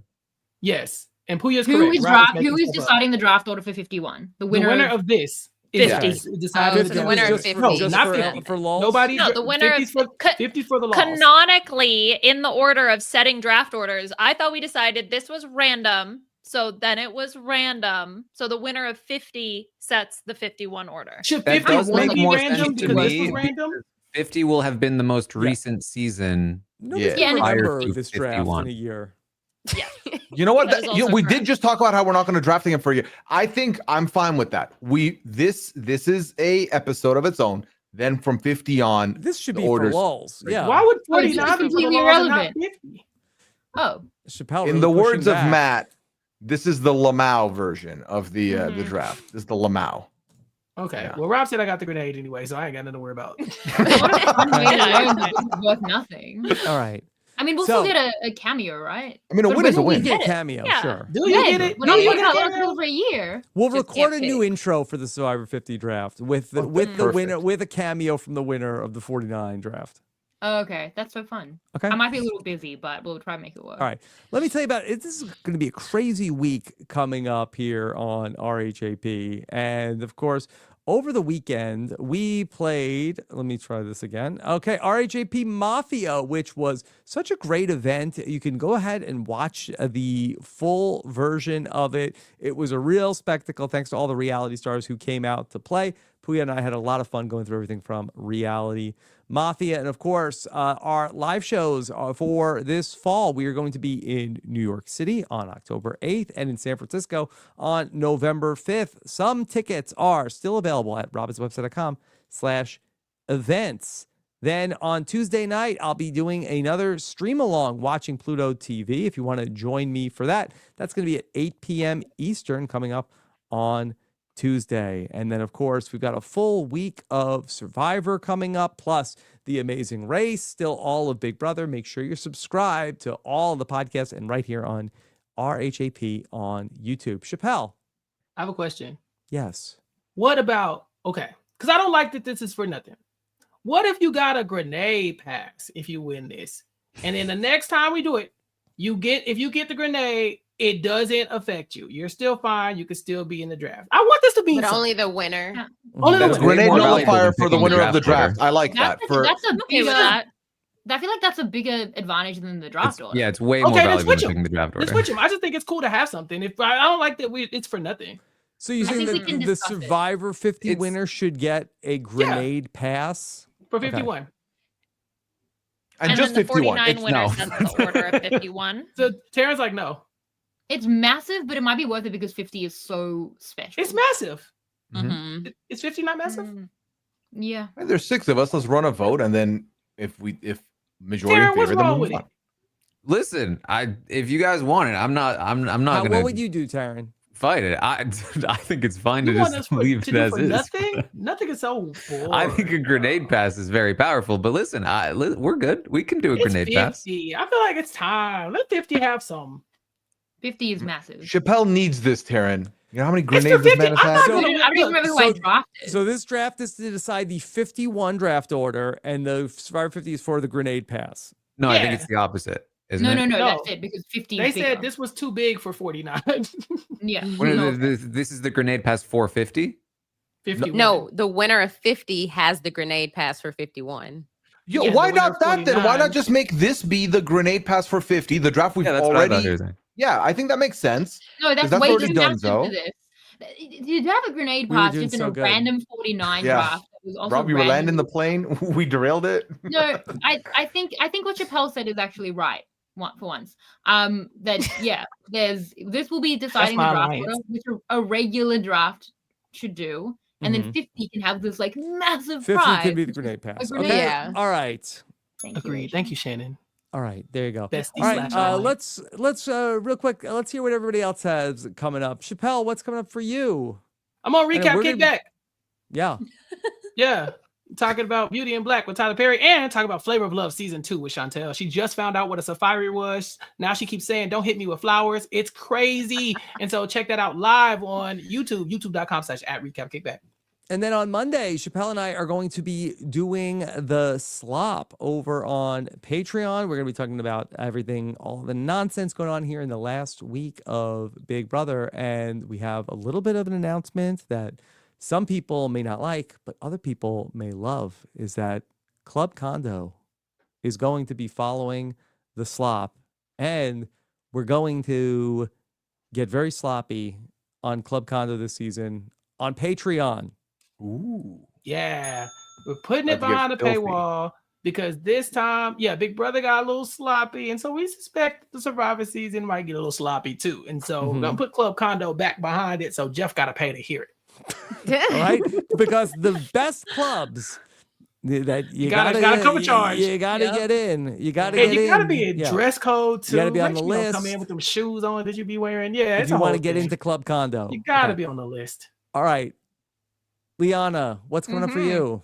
Well, unlike Club Condo at the B&B, no shirt, no shoes, no service is out the window. We, in fact, require no shirt and no shoes. No, the B&B, look, it's a mess. It's always so fun. Mike and I already recorded our preview podcast, as I mentioned at the top of the show, and we're going to be going throughout the season, giving all of our thoughts on Survivor 49. That, and then, of course, the pal, Puya, and I also talk about reality TV. We've talked a lot about Big Brother and Traitors, as well as I'm sure we'll share our thoughts on Survivor as well. So check that out, puyaandliana.com.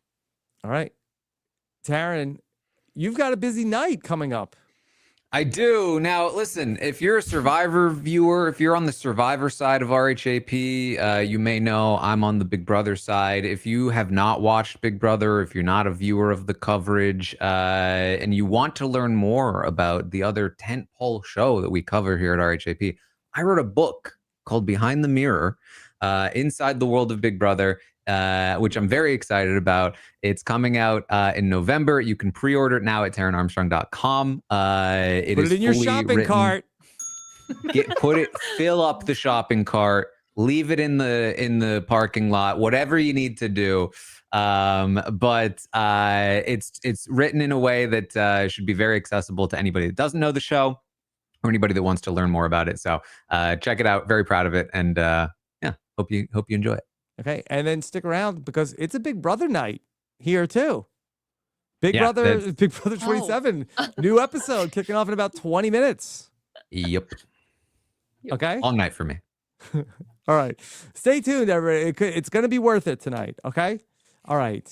It's worth it every night, but stay up. It's worth it to stay up late tonight. Okay. Asia. Yeah, I'll be joining Taryn. So I'm really excited for us to recap the episode in about 20 minutes. This is gonna be a late night. Just kidding. We'll dive into everything. Very excited. And you guys can follow me at Asia Like Asia. That's AYSHA like ASIA on all social media. If you are missing hearing Jason Reed and I talk about Married at First Sight, because there's not a proper season on right now, you can catch us over on our Patreon, A Perfect Match podcast. We're recapping old seasons until, we get the announcement of Married at First Sight season 19 over on Peacock. There is no announcement yet. But in the meantime, Jason and Mary Kukowski and I will be talking about Love is Blind season 9, which premieres on October 1st. So you can catch us there. Okay. Great job tonight, Asia. Shannon. Yes, I just covered Australian Survivor versus the World. So again, if you are a Survivor fan who did not watch that, you made a big mistake, Q-style. We had coverage, recaps, we have post-season interviews that are dropping, hopefully something else exciting soon coming for that. I will have Survivor 49 coverage, all on WeKnowGlobalSurvivor.com. Follow me at Shannon Gates. I'll have recaps after almost every episode. I'll skip a week when I go to America, but yeah, I'll be doing recaps on 49. I also just launched my own podcast, Gussing Around, with my husband, Peter.